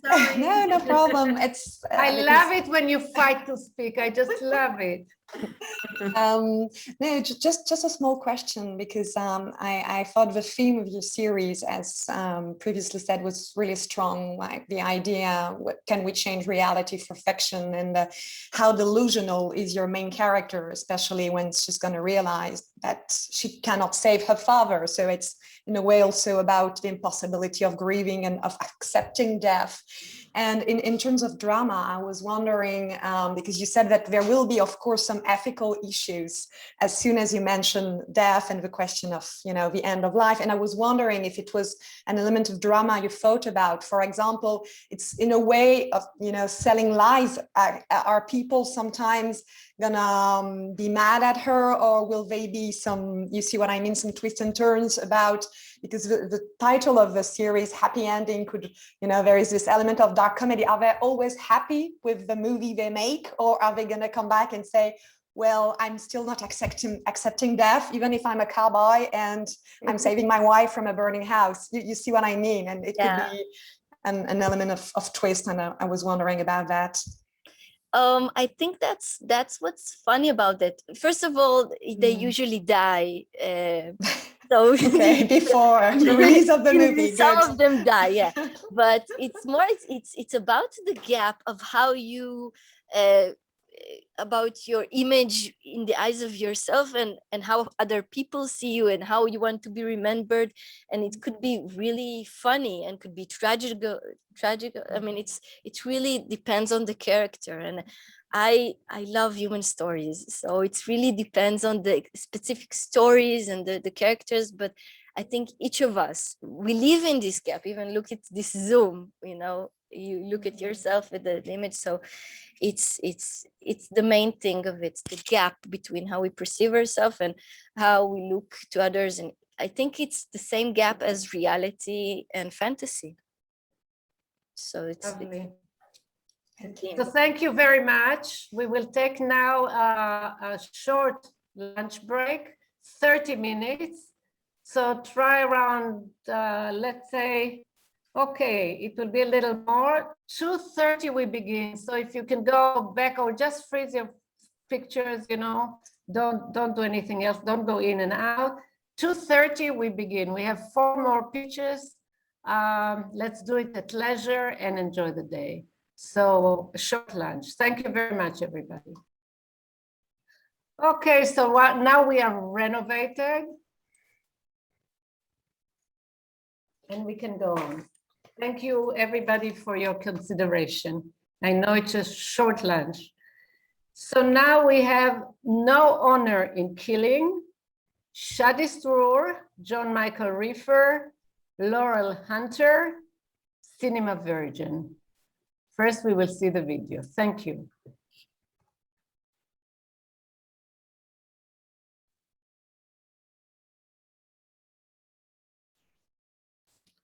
Come, I want to show you something. This is our neighbor's house, the Al Hadi family. You see this? It's also Al Hadi, and that one Al Hadi. This is Al Hadi. All these are Al Hadi. They are the biggest family in this village. Their daughter Fadia disappeared 2 months ago. Everyone in the village is saying her family killed her to save their honor. They buried her alive just because of a stupid video gone viral. The members of Al Hadi clan put great pressure on Fadia's family. They gave an ultimatum: either clear the family name by murdering their daughter, or be disavowed by the entire family and shunned by the community, which means losing their status in the village, all their sources of livelihood, and living as a mockery in shame. The day after she disappeared, all her family members gathered here in this backyard. They made a big celebration. They slaughtered 10 sheep and rinsed the yard with blood as a sign of cleansing the family's honor. Nobody cared. Even the police just visited here and done nothing. You see this house? That belongs to the neighbor. Last night, a group of masked men came and attached 5 bullets to a wooden coffin beneath this big window.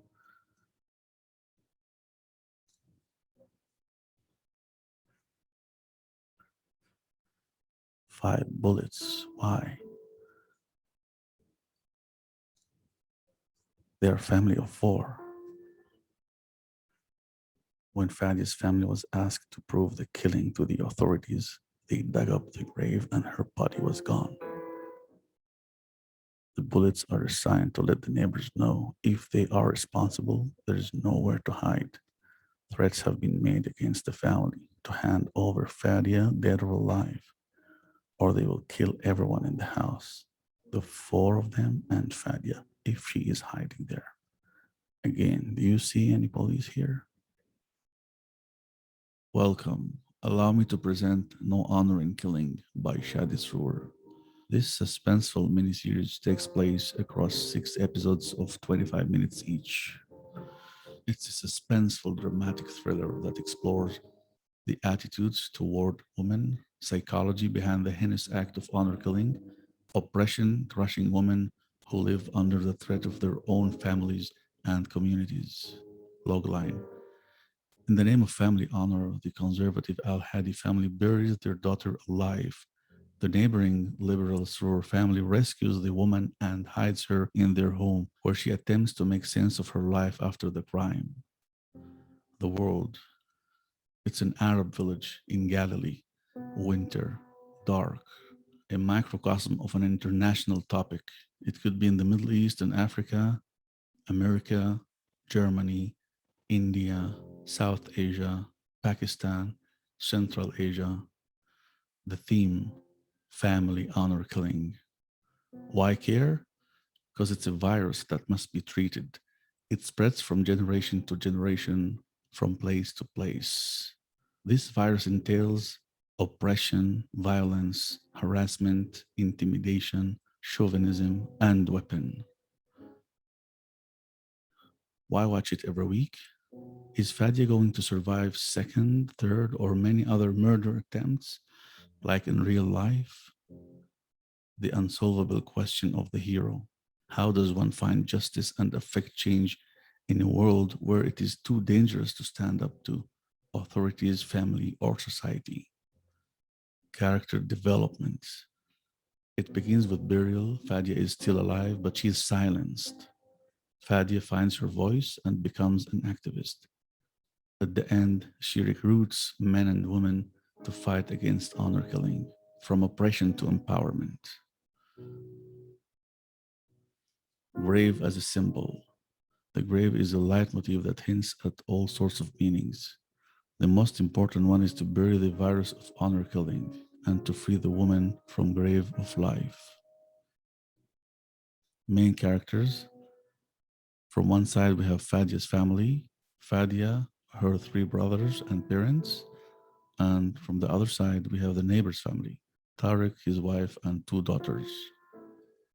Fadia's family represents the conservative majority versus liberal minority.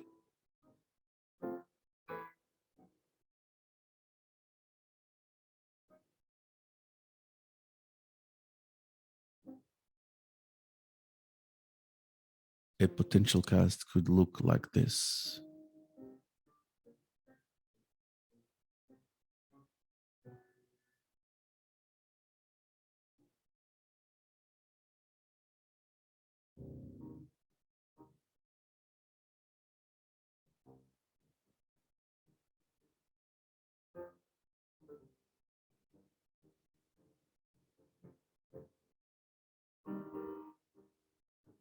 Thank you for your time and for watching this presentation.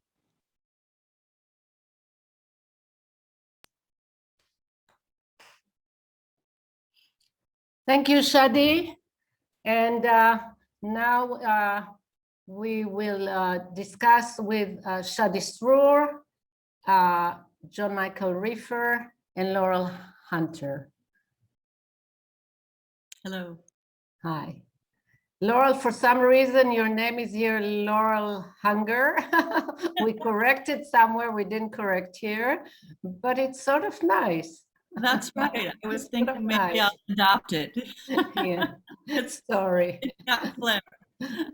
Okay, so Shadi, can we see you and also John? And I have a question, I don't know for whom, maybe Shadi and John. You are seeking international co-productions, and I know that you were also pitching or intended to pitch to American streamers. So please let us know where you are with this. How do you go? John, unmute your mic. I think I'm unmuted. Are you able to hear me? Yeah, you're fine. Yeah, you're in the air. But Shadi, Shadi, are you there? Shadi is too shy to appear. Yeah, yes, I'm here. Sure, yes. Yeah. Okay. If you don't talk, you don't appear. Yeah. Okay. Lovely. So I'll let Shadi talk about the creative. I think in regard to where we want to go, we're looking for co-production partners. We do have a commitment from Israeli television for the 6-episode commitment. So we'd like a partner internationally in Europe or the US to secure the remaining funding that we need. Lovely. Just to figure out who's who. So Shadi Sroor is the writer, director, producer. John Michael Reefer is the co-producer, and Laurel Hunter is the script editor. So now you can figure out who to ask what. So Shadi, would you like to say something before we look for comments? Well, it's a very touching subject, and I live it every single second. You know, I'm Arab. I feel the the tense of the woman and also the men in the society here in Israel, in Palestine, in Jordan, in all the Middle East, and how they take it with them to Europe and the US. And I really ask myself, how come like more than 2,000 years, we are still seeing every single week women who are killed on the honor killing. Like on the last week, there was a woman who were killed just like 20 minutes from here. And the way they are killing them, it's horrible. Like I cannot even speak about it.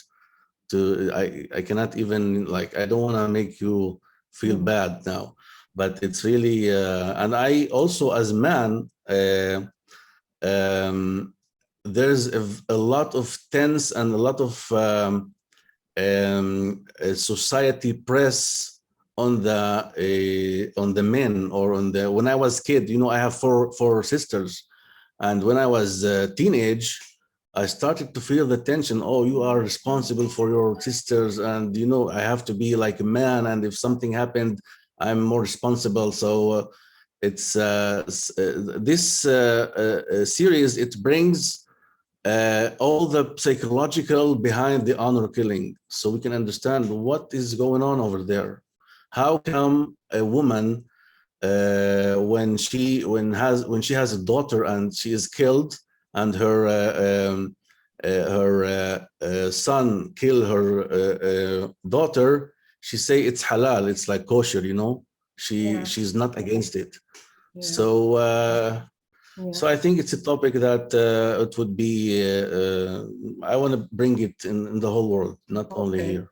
Okay, I'd like to listen to the jury. So who starts first? Start. Lee. I mean, look, I think it's a really great pitch, actually. And I suppose I have a couple of sort of creative questions about it. So would there, in terms of the creative team, sort of, you know, are there women involved in the creative team that are, you know, is there a female voice in the creative team as you're telling this story? Well, there's Laurel Hunter. Yes, and yes, I am definitely weighing in. I'm in America, and I feel that I can really speak to this subject on a lot of levels. You know, while we don't have honor killing here, I've been writing about violence against women since the very beginnings of my writing career. While it's a completely different animal over here, there's every single day a woman turns up in the news, you know, just today, another woman murdered. Yeah, and it all Gabby, comes, yes, and it all comes down, you know, if you think about it, to women failing to meet expectations on some level. And so I also, you know, bring a creative voice to the project in that my own family experienced violence against a woman. There was a murder in the family. And so I can bring firsthand experience to you know, an attempted killing on a family and an actual murder. So this is a subject that's very true to my heart, and I'm sorry to, you know, bring such dark and, you know, devastating piece of myself to the pitch, but I'm very honored to be able to work on this. Thank you. That's great, and I think that, you know, more and more, and I think, you know, it's a really positive conversation. We're all talking about, you know, lived experience and people being involved. If, you know, there are people that, you know, have an authentic lived experience that are able to contribute to those stories that are being told. So I think that's really good. And then my other question is, you know, what Can I add on that something? Can I add something on that? Your question, of course, I'm as a director, as an artist, I would ask myself at the beginning, like, how come I'm doing a film about honor killing if I'm not a woman? So Laurel, she also come in, but also I have consultants here. Like there is a lady by the name Iman Hawari. She's a journalist. She has MA in gender, and she's teaching at the university where I teach. And she has tons of stories, and a lot of people come to her. And I, by myself, made the research. I have my own approach. I have stories. There's one story very close to Fadia that I am in touch with her. And my wife is a social worker. She's working in this field. So she has a master's degree. And so I'm all around.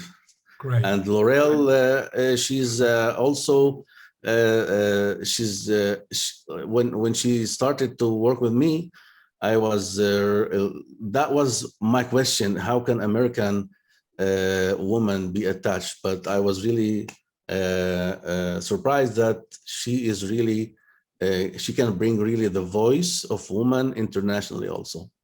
Thank you That's very great. much. And I think and then the other thing would be about, I mean, look, very sadly, I think that in the West, there are some, there's so many sort of negative stereotypes about Arab culture, and it's about, how making sure that what this doesn't do is feed the negative stereotype that people already have. And and it's like, oh, well, that's what they do over there. Yeah. I mean, I can hear someone in a right-wing paper in the West saying that, and it's so kind of, it's a sort of stereotype, kind of sort of racist view.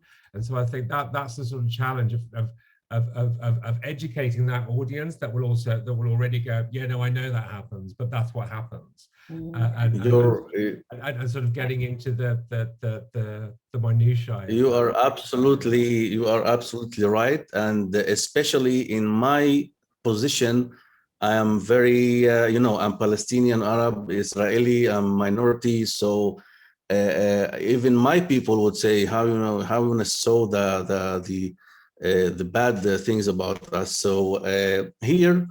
There is two. I'm gonna bring it from the eye of two families. One is conservative and one is liberal. And as liberal, you feel that you are minority here and you don't have a voice, to the point that, what should I do? I just want to leave this place. You know what? I can handle the political situation here. Arab, Jewish, Palestinian, Israeli, I can handle it. But something like this, I cannot handle it when I have kids, when I have daughters. How can I Shadi, like? I want to listen to the jury. Sorry. All right, sorry. And then I'll let you rep. No. Benjamin? I think they're really good points. Really good points. So my point is that that's one of my concern, and we have the liberal and the conservative together. So we have both of them. And just to add, I think it's a really good point. It isn't just, in nearly every culture, women are treated terribly, women are abused, and that if there's a way of sort of broadening out, I guess the theme and the message was that it isn't just here, it's everywhere. I think that could connect with a lot of audiences. One last sentence, sorry about that, is that the woman, we have three characters for women. One of them, Fadia, yes, but the neighbor has a wife, and she's a lawyer. So I'm bringing all the sides. He's bringing the two perspectives. Let's go on, because our time is up. Benjamin? Yeah, thank you very much. You got me thinking a great deal. It's very gripping. And I'm just going to bounce back on Lee's question, Lee's second question, which was really challenging also to me as a screenwriter. And I was thinking, okay, so you probably need a point of view in the conservative family. So someone who has taken part in the crime of honor and who's thrown in a moral dilemma, right? So yes, how can you have, I mean, of course, I guess you can have a moral dilemma about killing someone of your family, but it's very hard for an audience to sympathize with that. So did someone help? I mean, in Fadia's family, did someone do something so that she won't die and so that the neighbors can find her still alive in the grave? Yes, she has 3 brothers. The middle one is a twin, the twin of Fadia. And he participated with the killing, but all the time he was pushed for that. And he's the one who has the more liberal voice, and he's helping. And also her father, not the mother. Her father. You know, in the Arab community, when the sons get like in teenage and 18, they take over the in the family. How you say that, Laura? They took over the authority. The authority, yes. So the father is pushed aside. Yeah.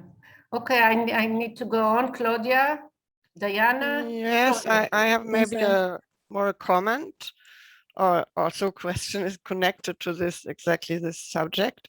But generally, I want to say I think it's very important subject, and it's really true. It happens almost sadly everywhere in the world, also in Germany. And it's good to have it in the genre of a thriller, because thriller can attract very big audience. In this case, I think it's really great. When I saw the picture of the 2 houses, one house looks more old and traditional and the other house looks very modern. So this difference between, well, it seems to indicate, yes, a liberal family, maybe richer family, maybe better educated family, the poorer family, uneducated, etc. I don't know. I mean, to my experience, I know also people who are connected with honor killings. It can be families from exactly the same background. They can be poor, they can be uneducated, but still, they are against honor killings and they do something against it. So do you think it's important to have these different backgrounds? First of all, this picture is only for this pitch, and when my wife saw the picture, the pitch, she told me exactly what you are saying now. So in the film, in the series, it wouldn't be like this. It would be an old house with a big window that it's like, because his architecture, he built it as part of his architectural concept.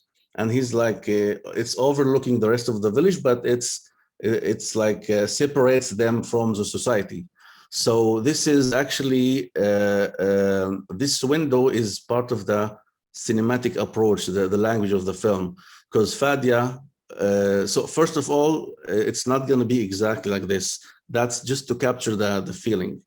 And second, the window is part of the language of the, because Fadia start with in her home, and she's living everything, the incidents and the life of the conservative.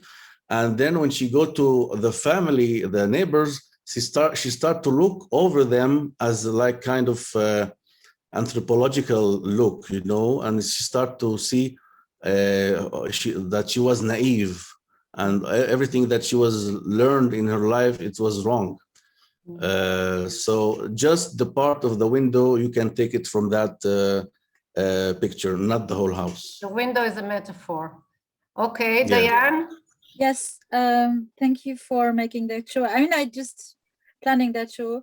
I just wanted to say, really, from a pure international perspective, as what a distributor looks for right now, whether it's timely or the market ready, this is really pure gold. Yeah. So I obviously I like the idea as a woman that you go deep with a laser focus on a subject where we all shy away. We hear it. It's a faraway thing. We never look at it really. We have this in our blindfolded side, but we know it exists. And I love the idea. I think it's very daring. And then I can speak to Wild Bunch.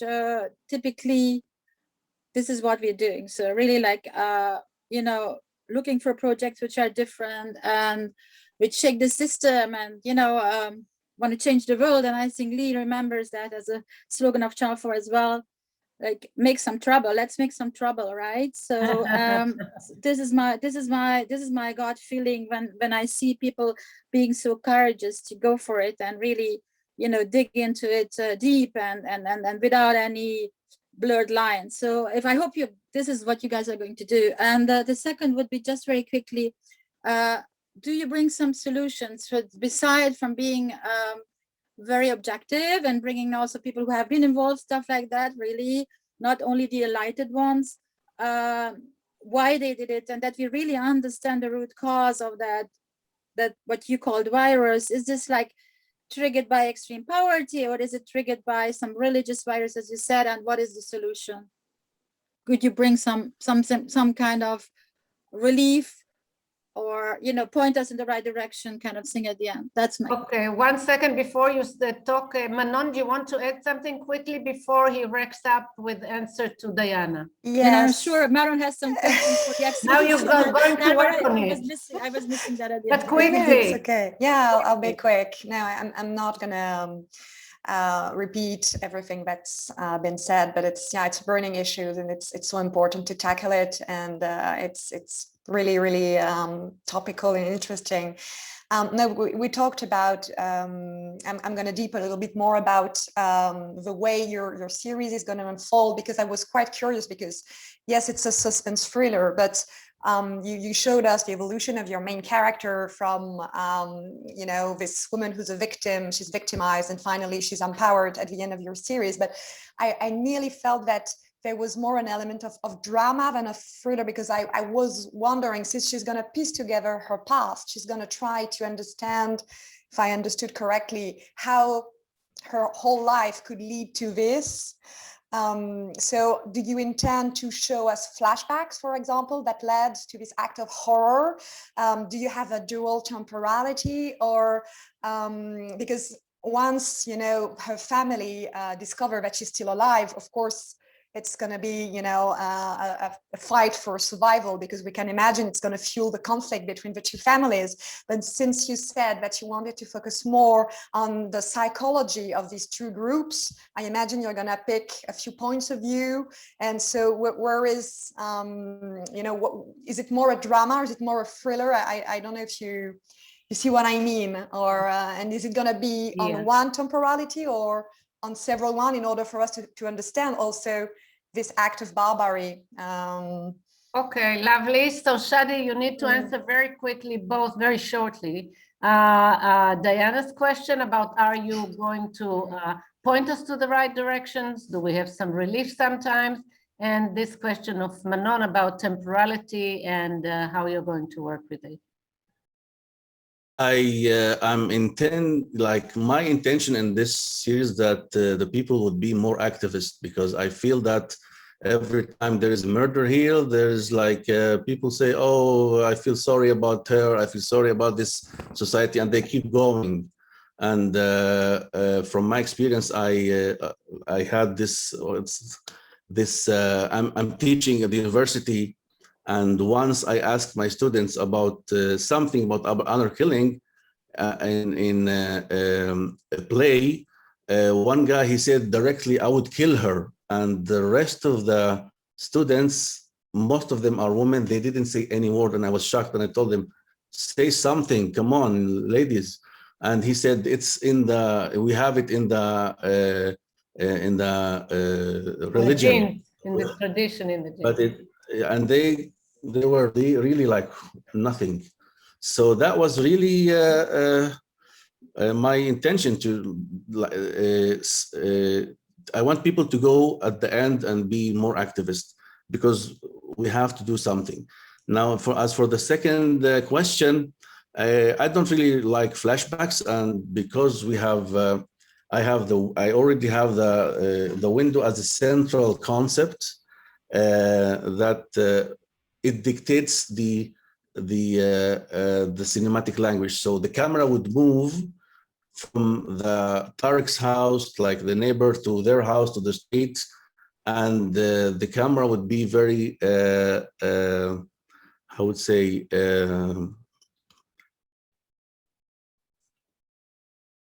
not objective, the opposite of subjective. Subjective, yes. Okay. So the ending, do you want to say something about the ending, L'Oreal? We run out of time. So if you have one sentence to be fair to everybody else and not more. Very brief. And then we'll set a meeting between you and Wild Bunch, but just, yeah. Okay. Well, in regard to the solution, I think Shadia's journey goes from victim to survivor, but also when she is retrieved from the grave, she essentially, her death becomes her awakening. Mm. And so I think that the dramatic question and that falls along the lines of the solution is if you don't have freedom and you don't have a voice, is that a life at all? Yeah, you might as well be dead. Exactly. And that's okay, thank you. Thank you. Sorry. Thank you very much. You're very welcome. Okay, Thanks. so let's go on. With Red Days, Boaz Armoni, Dekel Nitzan, producer Orit Zamir, Gum Films. Let's see the video.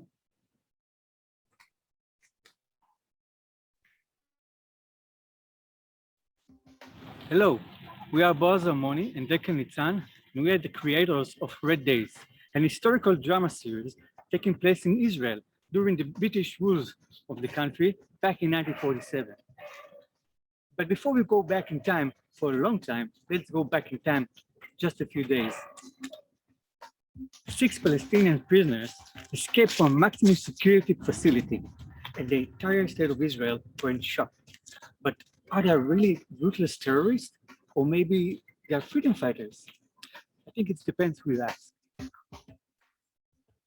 can ask the exact same question back in 1947, where the Hebrew resistance would fought fearlessly for a Jewish independent country.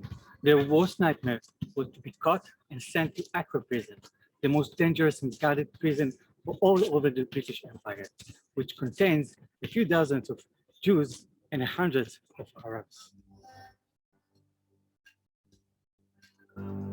All of this has nothing to do with Ruth, a lonely, sworn pacifist, busy running her family's cafe and secretly having an affair with British officer Jack Ashton. But when Ruth's younger, wild brother Ehud is discovered to be a resistant fighter and sent to Acre, then Ruth's world falls apart. She promised her dying parents she will look after him, and when he's being sentenced to death, she understands she has to do everything in her power in order to save his life. With the help of Jack, who saw the death camps in Europe and believed that Jews are entitled to their own country, she teams up with Leah, a tough fighter excommunicated from the resistance, and together they'll plan a secret and dangerous extraction of Ruth's brother out of prison. Meanwhile, inside the prison walls, Ehud is jeopardizing the plan. He follows a charismatic Jewish leader who provokes the prison warden and a powerful Arabic leader. This causes violent outbreaks inside the prison walls, which affects the events happening outside. And if that's not enough, time is running out since the resistance is planning a glorious but bloody breaking into the prison. Along the season, Ruth will find herself taking part in robbery, combat fighting, and bombing without knowing that Jack is a secret agent reporting to his commanders, and that Leah only uses her to get back into the resistance. Time after time, she will betray her ideas and beliefs in order to save her brother's life, walking the thin line between a freedom fighter and a terrorist. I was directing a documentary drama about the Accra prison escape. I was charmed from the story that contains Hebrews and Arabs in the same prison, guarded by British soldiers, and in the end, you have this glorious escape. I grew up in a home where the resistance heroic narratives fighting against the British was sacred and admired. So naturally, I wanted to re-examine this part of Israel history, looking to show it from a different perspective. Red Days will expose domestic and global audiences to a world, characters, and situation based on and inspired by an unbelievable historical event, the biggest and most daring prison break ever happened in the history of the British Empire. Moments before the establishment of the State of Israel, and just before it changes the history all over the Middle East.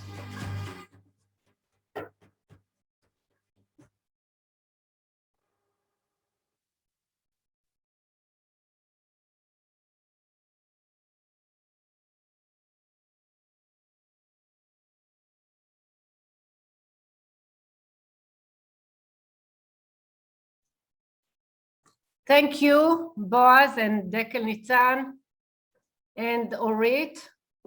The first one who unmutes Boaz comes to the stage. Hello. So yes, what you said, it's our idea for the series that actually it's based on real events that happened, a major historical event that it's never been told so much before, especially in Israel, but all over. And we're really curious about the potential dramatic story about it, because we got there all the elements that we believe that can be a very good series. We've got the Jewish people and our people inside the prison together, and the British Empire, it's all over. And yeah, so we really like this scenario, and we really want to make something that is not really heroic or idealistic, but something that is very realistic and much more gory.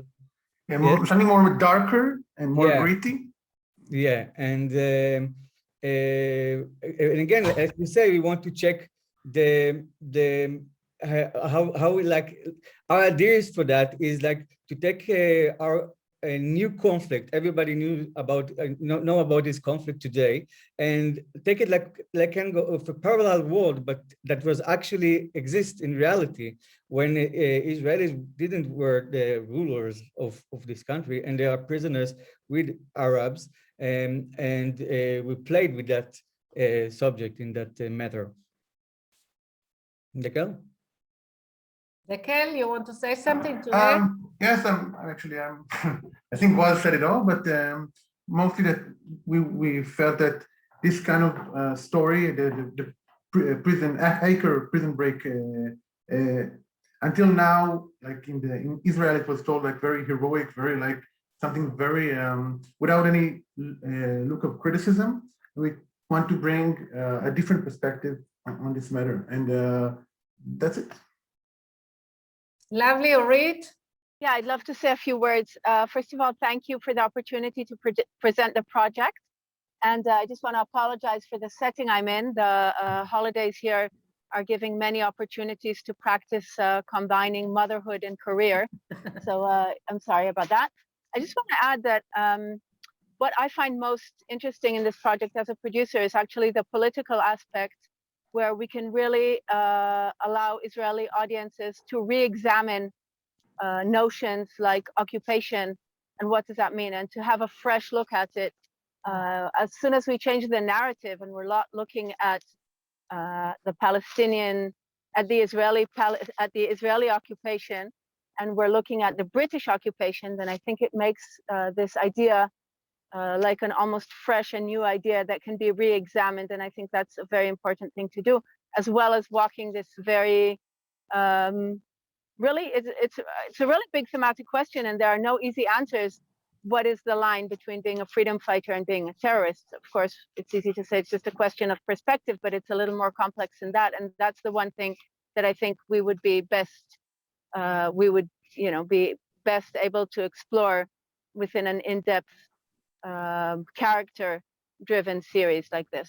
So we're happy to answer any questions. Yeah. And also it's really amazing because you prepared the video just before 6 prisoners escaped, or whatever you decide to call them, escaped prison, and I was shocked when I saw it. I thought, my God, So yes, this is very relevant always, and I think it's universal also. So okay, who would like to talk about this?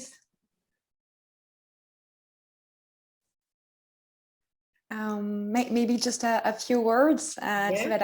I really enjoyed your pitch and the mixture of spy thriller, historical drama is really intriguing, and it promises lots of rhythm And as said before, I think it's also a time of history that we never really hear about, the birth of Israel and this very complex moment of decolonization where we're trying to, to escape from those countries, but the situation on the ground was very, very complicated.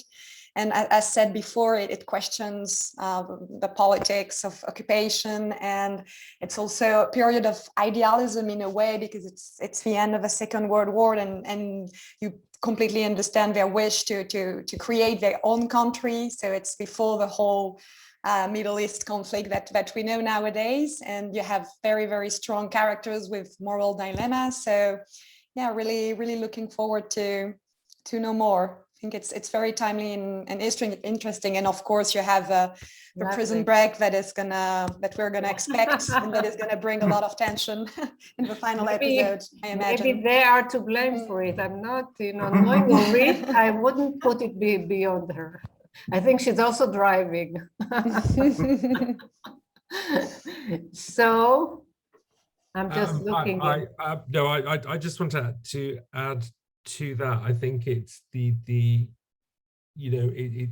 an interesting part of history that many of us don't know, and I think it's the challenge is how you connect that history with now, how you connect it with the contemporary, and sort of it's an important story to tell because it gives context to where the country is now. And I think, as one of my best friends who is Israeli always tells me, look, if you just go back in history, it's always Britain's fault. It's always Britain's fault. So I'll take that. I'll take that. But really, it's a matter of timing, maybe, how you consider, how you define, maybe it's a matter of history and timing, who knows? No, it's actually true. You look through the world. But yes, it's maybe the British. Britain was there meddling, getting in the way somehow. I don't know.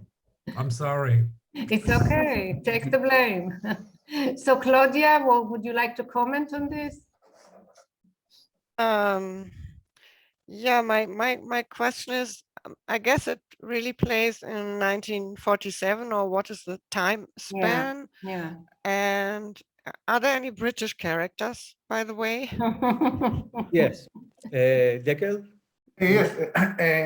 There is a British officer, which is one of the main characters, which actually is this kind of double agent who on one hand, want to help the heroine, the main character, Ruth, but actually while he's doing so, he's like reporting to his commander. So there's this kind of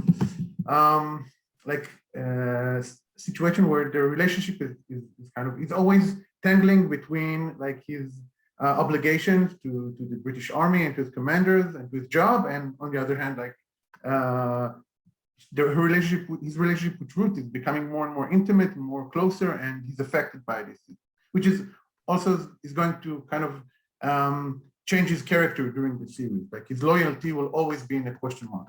Where is it? Where is loyalty? Yeah. Yeah, part of what we did like with his past is like he was a soldier during the World War II, and while he was there, he was one of the release of a death camp, and he saw things, and it's really reflected him about the period he's in Israel, like it changes approach and view, and this is one of the things that contains this conflict. It's its own conflict inside. Mm-hmm. Okay, Diana and Benjamin, I think, fight for it. Yeah, I was impressed by the ingredients you put together, and it seems like a series that has a great chance to come to life. I was thinking about season 2. Can it be an ongoing series or not? Because it kind of feels that once they're out of prison, then it all starts all over again, like back to fighting, back to and this girl who helps, she wants to be back in the resistance, and he's a double agent, so he's gonna back with his own government. So the only character who seems to have a huge arc is Ruth, seen from my point of view. So she will change a lot. She was in a bar and all of a sudden she's aware of so many things. The others are kind of back to square one. So yeah, that was my reflection. Yeah, lovely. Yeah, says Ruth. Diana, would you like to wrap? Do you have? Not necessarily. I mean, Manon has said lots of things, and I do believe, obviously, like everybody, that there's a recipe for success. And since the Tim Robbins movie, I mean, we're all crazy about Prison Break, and the Shanghai Redemption, and even Henry Charrier's Papillon. I mean, this is something people want to see. And the witness, I just find it interesting to put out the antagonist to a certain nation, like the British, and say how the Arab or the Israeli co-prisoners could co-function. This is something I think very interesting as a setup, but you have to read it, obviously, and see the structure and the characters. Lovely. Lovely. Thank you very much. And thank you, Orit, Dekel, and Boaz.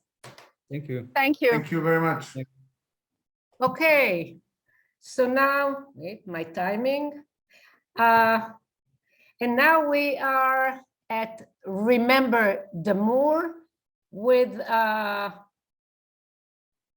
Pinchas Inbari, Avner Avraham, Moshe Alafi, Alafin Productions. And here we are with Mossad people telling a fascinating story. So first, the video.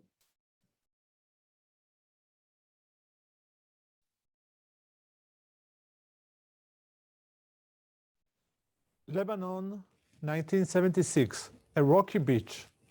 A fisherman struggles with the winter wind to stabilize his boat. Suddenly he looks eastward. At the top of the mountain, dark smoke rises from the town of the Moor. As we come closer, we see burnt streets with broken bells, bodies of men, women and children piled up all around. A Muslim terrorist organization has slaughtered an entire Christian community and set fire to its homes. The massacre of the Moor is part of my personal story. I served in the Mossad for 30 years, including a posting in Beirut.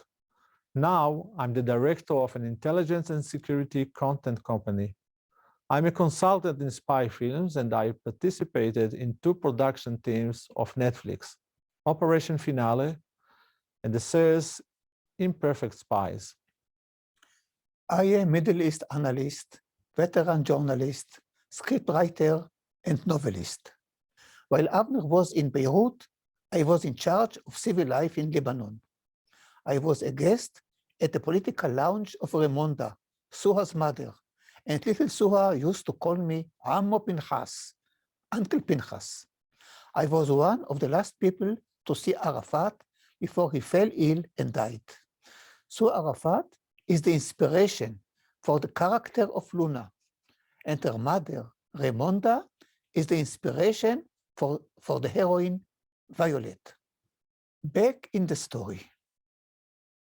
Terrified Christian leaders gather in a picturesque ancient church, making a surprising decision to give the old Muslim terrorist beautiful Luna in marriage, so she can prevent him from committing the genocide they fear he is planning.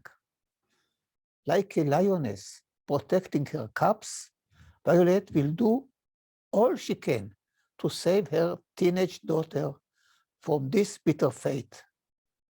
But before Luna's wedding bells ring, Violet recognizes an Iraqi fabric merchant at a Fairuz concert. The eye does not lie. She recognizes him immediately. This is Uri, her Jewish lover from Haifa, 17 years ago. They would have married, but her family threatens the family honor and smuggled her into Lebanon to forcibly marry an older banker. Old love is reawakened, but Uri is now a Mossad hitman. He asked Violet to use her political salon to reach the terrorist who hijacks Israeli aircrafts. Instead, she tells him that he must save Luna. You left me alone in Haifa for the good life with a wealthy banker. What makes you think I shall save someone else's daughter? What makes me, she asks. Luna is your daughter. Uri is shocked. Who is he? A killer? A father? Further in the season, Uri recruits Fuad, Luna's Christian fiancé, and Violet inserts him as a mechanic in the old terrorist house.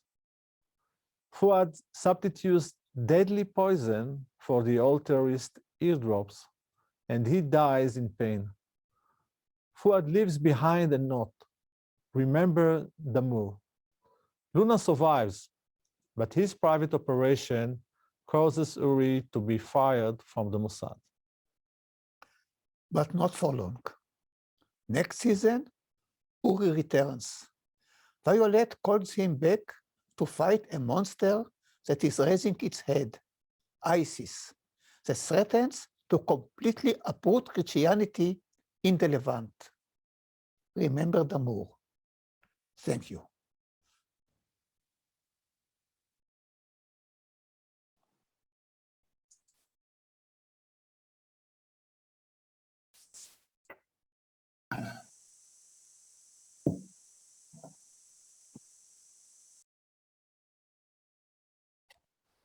Okay, I'm unmuted.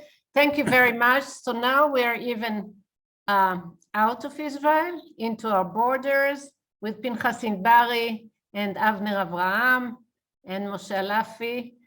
Please, would you like to say something so we can start with the jury? Yes, Pinchas, of course. Yes, sure. Well, בקיצור מאוד, we're not pitching again, just to start to launch the jury session. Okay, the theme of the series is very basic. It's about loyalty. Loyalty to what? To yourself, to your happiness, or to the clan, country, and state.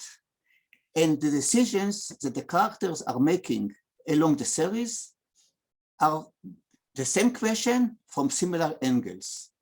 What shall I prefer, myself or the group? This is the theme. Okay, thank you very much. Who would like to start? I'm seeking jury. Lee, Claudia. Lee. No questions, just I enjoyed it, no questions. You enjoyed it. Claudia, you don't need just to question, you can just comment, yeah. Yeah, I haven't heard about this massacre, I must admit. I don't know, is it very well known or not? So that was interesting to hear, and also the really very complex story that unfolds. And so I couldn't follow everything because it was really so, for me, very complex. But it sounds promising, and I think it's a subject that dealing with loyalty and are we loyal towards ourselves, towards a group, towards a country, is a very, very important subject that raises questions for oneself also universally. Yeah. And it has the potential to be for a long-running series, I think. Yeah, well, thank you very much. Benjamin, would you like to add? Yes, thank you. I was a little bit like Claudia, trying to follow history with, being late at first because I hadn't heard of that, and I got kind of mixed of lost in between the two time periods because so there is one part that takes place in the 1970s and one part nowadays, or I was just completely lost. Okay. No, exactly. We have two parallel. We shall develop it in the series, but the 2 periods of time, Lebanon and Haifa. Lebanon and Haifa. So the love story begins in Haifa and end up in Beirut. Okay. Okay, Diana. I have a quick question to Arner. Obviously, it's very, I'm very intrigued. I never talked to a Mossad agent before, so at least not consciously. I wanted to hear a little bit about, I mean, how much this experience, this real life experience will filter into the script, and where is there any resonance from the storyline that we should, you know, be aware of, or any, will this trigger anything in the storyline? And I would like to hear more about that. Or is this really regardless your own personal background? Avner, please, you can answer. So my first visit to Beirut was with a small helicopter landed in north of Beirut. And after 30 years, I retired from the Mossad. But this story is still relevant today. And the Mossad developed a special connections with the Christian Arabs in Lebanon. And he tried to support them and to build for them army so they can protect themselves. But at the end of the day, it was a big mistake. It was a big mistake. And then we had the war between Lebanon and Israel. And actually, we still suffer, both sides suffer from this even today. And if you look today at Lebanon, it's the same problem even today between Muslims and Christians. By the way, yesterday I got a selfie with Shadi, and he told me I'm afraid to have a selfie with a former Mossad agent. But Shadi, I didn't publish the picture. But the picture. Maybe we don't publish it. At the end of the day, it's about Arafat and his wife. She was Christian, he was Muslim, and she decided to marry him and to protect the Christians in Lebanon. That's the story, okay? Yeah, that's interesting. Yeah, that's interesting. Okay, Manon, if you have something before we go on. Yes, maybe just a little detail. In the end, you said that you considered a second season with Uri as your main character. So because in the first season, it's this, at the same time, it's a thriller, it's a grand epic romance, because there is this story because these two people who used to know them and they find each other, and Uri discovers he has a daughter, so it's already quite lots of events there. But you want to build your story around Uri's character, like you would have a mission in each season. That's the idea behind the show. So would you have the same characters? I mean, because we get attached to the character you introduce in the first series. So for you, the idea is just to bring Uri in each season? Or is it to keep also the regular characters we discover in season 1 and we'll find them back in Uri's life in season 2? Or was just a bit curious. Maybe Moshe Alafia, I see you nodding your head and shaking your head. Maybe you'd like to quickly answer this. Because actually, we want to put two main characters. Violet, the strong woman behind the man, like the French sentence "cherchez la femme." When you find a very strong woman that can move the other people behind the scene. And of course, Uri. So those two main characters will lead us to the next or third season. Okay. Thank Thank you very much. Thank you. Thank you for all of you. And Claudia, thank you very much. Thank you. Okay. So now we have our last but not least pitch of the day. We have Tribes by Hillel Rate. Adid Amari Great Productions. Let's see the video first.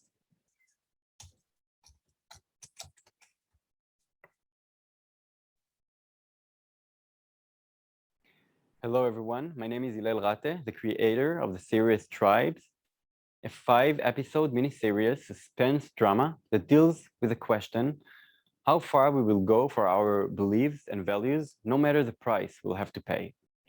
The series tells the story of a religious, legal, and prestigious settlement and an illegal religious Israeli outpost located on the same mountain in Samaria, also known as the occupied territories, and the event that led to the collapse, both moral and physical, of the two places. Tribes is based on the biblical story, the heifer whose neck was broken, in which a body is found between two villages. Neither village take accountability for the incident. The series opens at nighttime with a celebration of the Independence Day of the State of Israel. The resident of the legal settlement celebrated with glory, but the resident of the outpost ignored it completely from ideological reasons.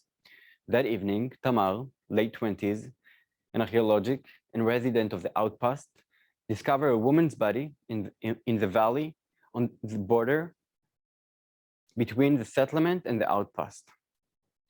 When the police arrived to the location, led by Eli Baruch, early 50s, the superintendent officer of Samaria district, they take Tamar to interrogation. Eli takes the opportunity and also take Rabbi Natan, early 60s, the rabbi of the legal settlement, and Shimon Levi, late 40s, the chairman and founder of the outpost, in for interrogation.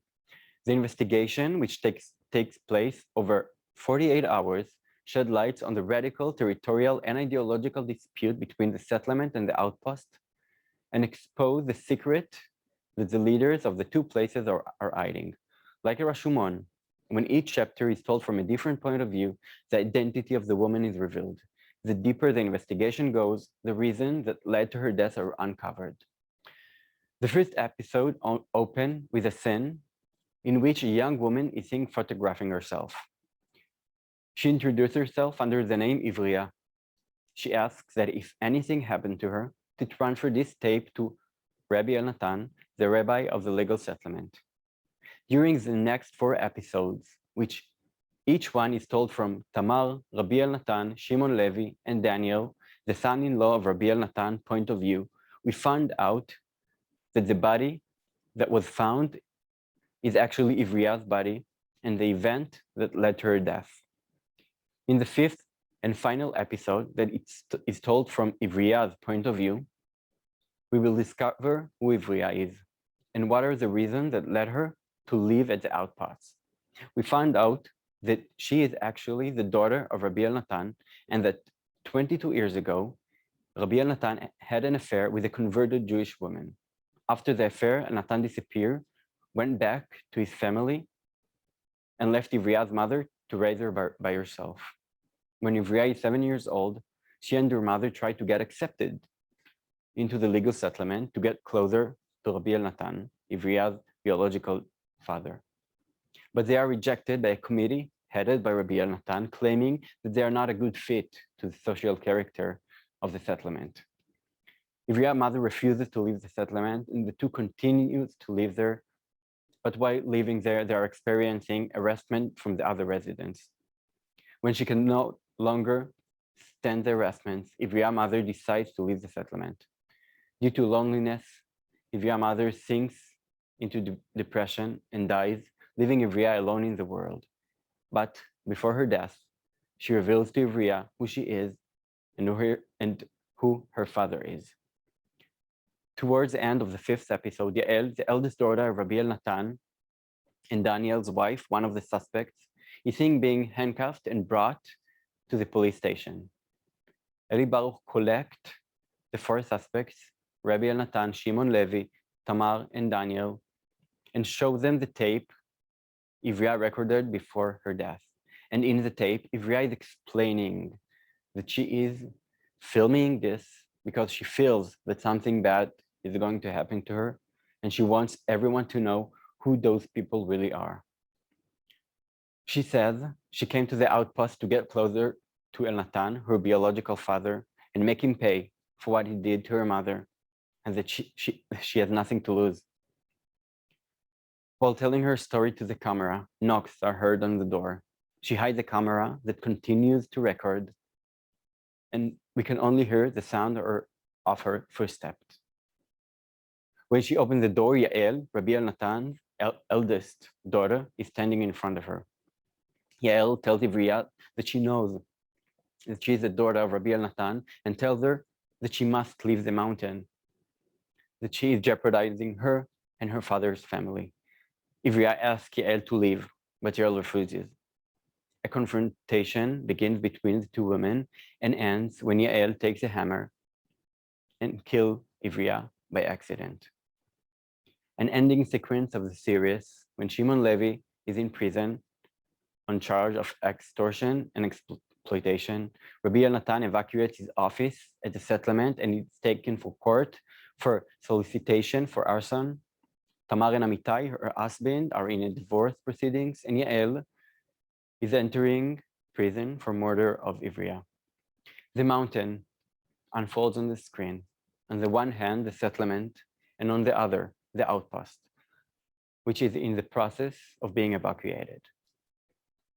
I would like to add that I have a summary of each episode, and I will be happy to elaborate on them during the Q&A. Thank you.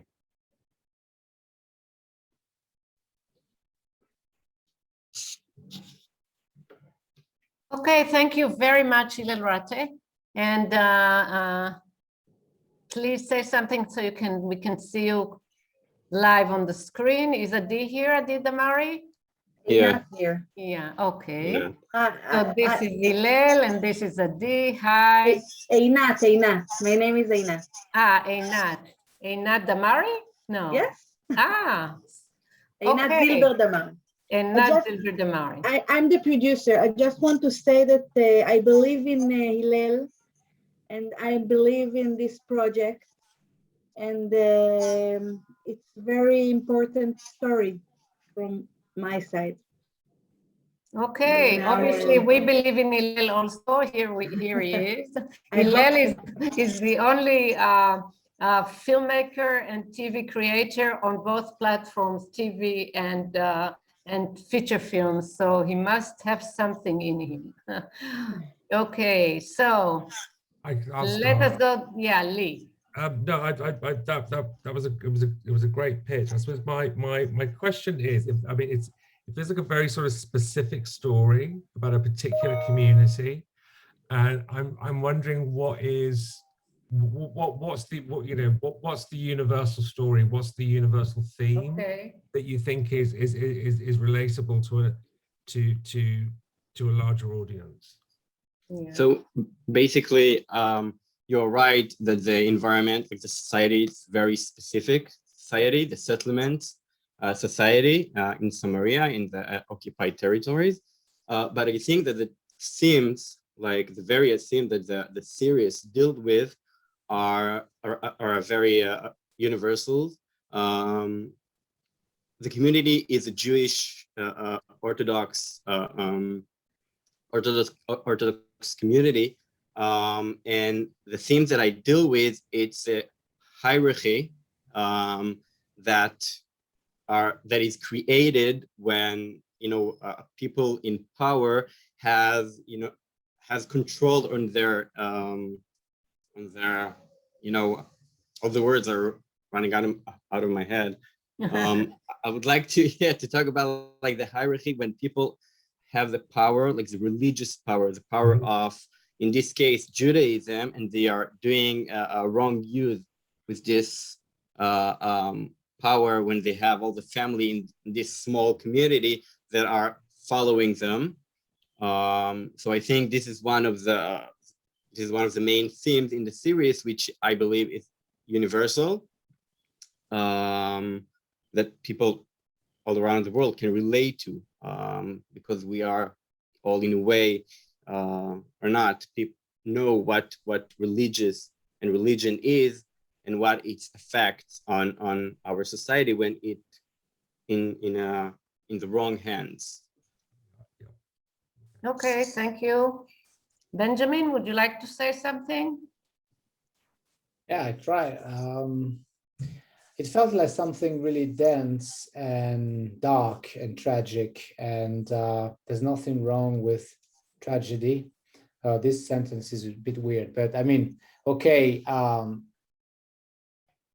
had the feeling that there must be some hope somewhere at some points in order for me as a viewer to come back for 5 episodes. So it's kind of a viewer's impression, but something so sad and tragic and harsh in every department is gonna probably keep me in a movie theater for 2 hours, and I'm gonna be shocked when I exit. But I have a little doubt that, you know, I mean, somehow so the question would be, where do you put in a little bit of life and hope and maybe not joy, but just, you know, light at some points in the episodes? So yeah, there is no redemption in the series, like in the regular way. There is not like a happy ending. But I think that the fact that all those people that did those mistakes, including the hero, Ivria, are paying for their bad decisions, including all the other suspects.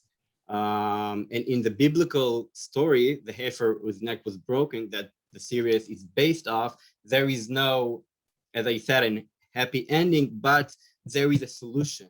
There is a justice. The people, the person that was found dead in between the two villages can now, you know, leave the world in peace because he did what he had to do. And what he had to do in this case, Ivria, what she had to do, that make those people think, make those people pay for their wrong use in religion. So you're right, there is no redemption, but there is there is a small and yeah, tragic and sad closure that is the fact that people are paying for what they did, and now Ivria can go peacefully. And in the biblical story, the person that was found dead can go peacefully the minute the two villages took responsibility in the end for their actions. Okay, thank you. Thank you. Claudia, would you like to say something at the end? And then maybe Diane and Manon. Yeah, I can ask maybe a more specific question about the sister, or Yael, I think was her name. She's the half sister of Ivria. Is that correct? And does she play a major role? Because in your pitch, she suddenly occurred, but so I didn't understand. Is she there from the beginning, and how important is her role? Because in the end, she kills Ivria, and it's something between two women. Yeah. So basically, she is gonna be there from the beginning till the end, but she's like representing, the righteous. She's leading like the grace committee in the legal settlement. She is there. She's like, she has this, the righteous persona, that chapter by chapter we understand a little bit that there is something behind this, persona. And mostly the thing is, it's ego. It's not only ego. She's obviously a good person. She wanted to do good things. But the fact that she took to herself this responsibility of taking care of this legal settlement and making sure that all the good things are like coming from her, that what lead her to the position of, even though her husband is having an affair with Ivria, and if what care for her is the fact that a bad reputation will not go out to outside the mountain, and that what led her to do what she's doing in the end of the series, killing Ivria. But yeah, she's going to be there from the beginning till end, and slowly we'll reveal her inner side, inner process as a character. Okay, Diana or Manon? You want to go, Manon, or? Yeah. But it's the same very intriguing question that we had with honor and killing as well. No honor and killing, that how can we as a very far culture or value system understand the unexplicable, right? So we have to kind of find this, not necessarily redemption, but what will be that I will feel that I'm, you know, it is giving me some relief or some understanding on why this is basically existing. So that this is something I would feel not necessarily as a redemption, but something I want to see, that when there is a before in my mindset and an understanding after I've seen this, and that is what, you know, when you take a show like a Swedish show, Califat, for instance, that these young people go away or something like that, and then at the end we understand that there is a reason, and there's a very logical reason why these things can exist in the first place, and then probably find the solutions how to prevent. Yeah, this is what I feel as a viewer I would like to see materialize. A good comment. Yeah. Yeah, Mano, you will wrap the whole day now. Can I comment to Diana? Yeah, but very quickly. Yeah, I'll be short. So during the series, we will go through the emotional and ideological process that a character are having in point of view on why they are doing those stuff. I mean, they have their beliefs. They believe in this land. They believe in this Samaria area, you know, the land that God gave to the, you know, to Jewish people, and etc., etc. They believe that there are some different approaches for, you know, take control on this land, and this is why they are doing all those bad decisions, because they have an ideological, you know, point of view on this land. And I think in the end, when Ivria will go, when she'll get murdered, I think when we'll see the mountain unfolding on the screen, and the outpost is being evacuated, and the rabbi of the legal settlement is, you know, cleaning his office, we will, as much as there is not a regular redemption and happy end, there will be a sense of justice in a way, a sense of her blood was not spilled for no reason. So this is a redemption in this case for me, and hopefully it's not a happy you know, feeling, but it's a closing, you know, to close the circle. Okay, let Manon, you wrap, and we have to cut. No, I really enjoyed the pitch, and I don't have anything else to add. It was very interesting. Lovely. We just wanted to hear you at the last pitch, the last juror, and feel that we have diverse opinions and lots of questions. Okay, so everybody, really, I was just looking through the headshots, and very pleased, really, with a very interesting, creative day, a very interesting platform, and really so nice. So let's just wrap up. Thank you, everybody. You will always be in the first TV pitching forum of Haifa Film Festival forever in this place. And thank you very much. Applause to all the participants, applause to all the jurors. And now I sound like a teacher. Jurors take 30 minutes and then we'll convene. You'll get another link. 30 minutes, not a minute more. You can think, and then we'll convene.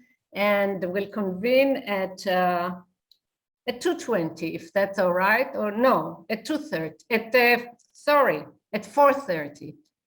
Now it's 4. At 4:30 we'll convene, so you have some time to breathe, and we'll make some decisions. Thank you, everybody. Thank you again, Hot. Thank you again, all our friends, the screenwriters, the producers, our friends at Tadmor, Agata, Series Mania, really all the people who have helped to launch this wonderful day.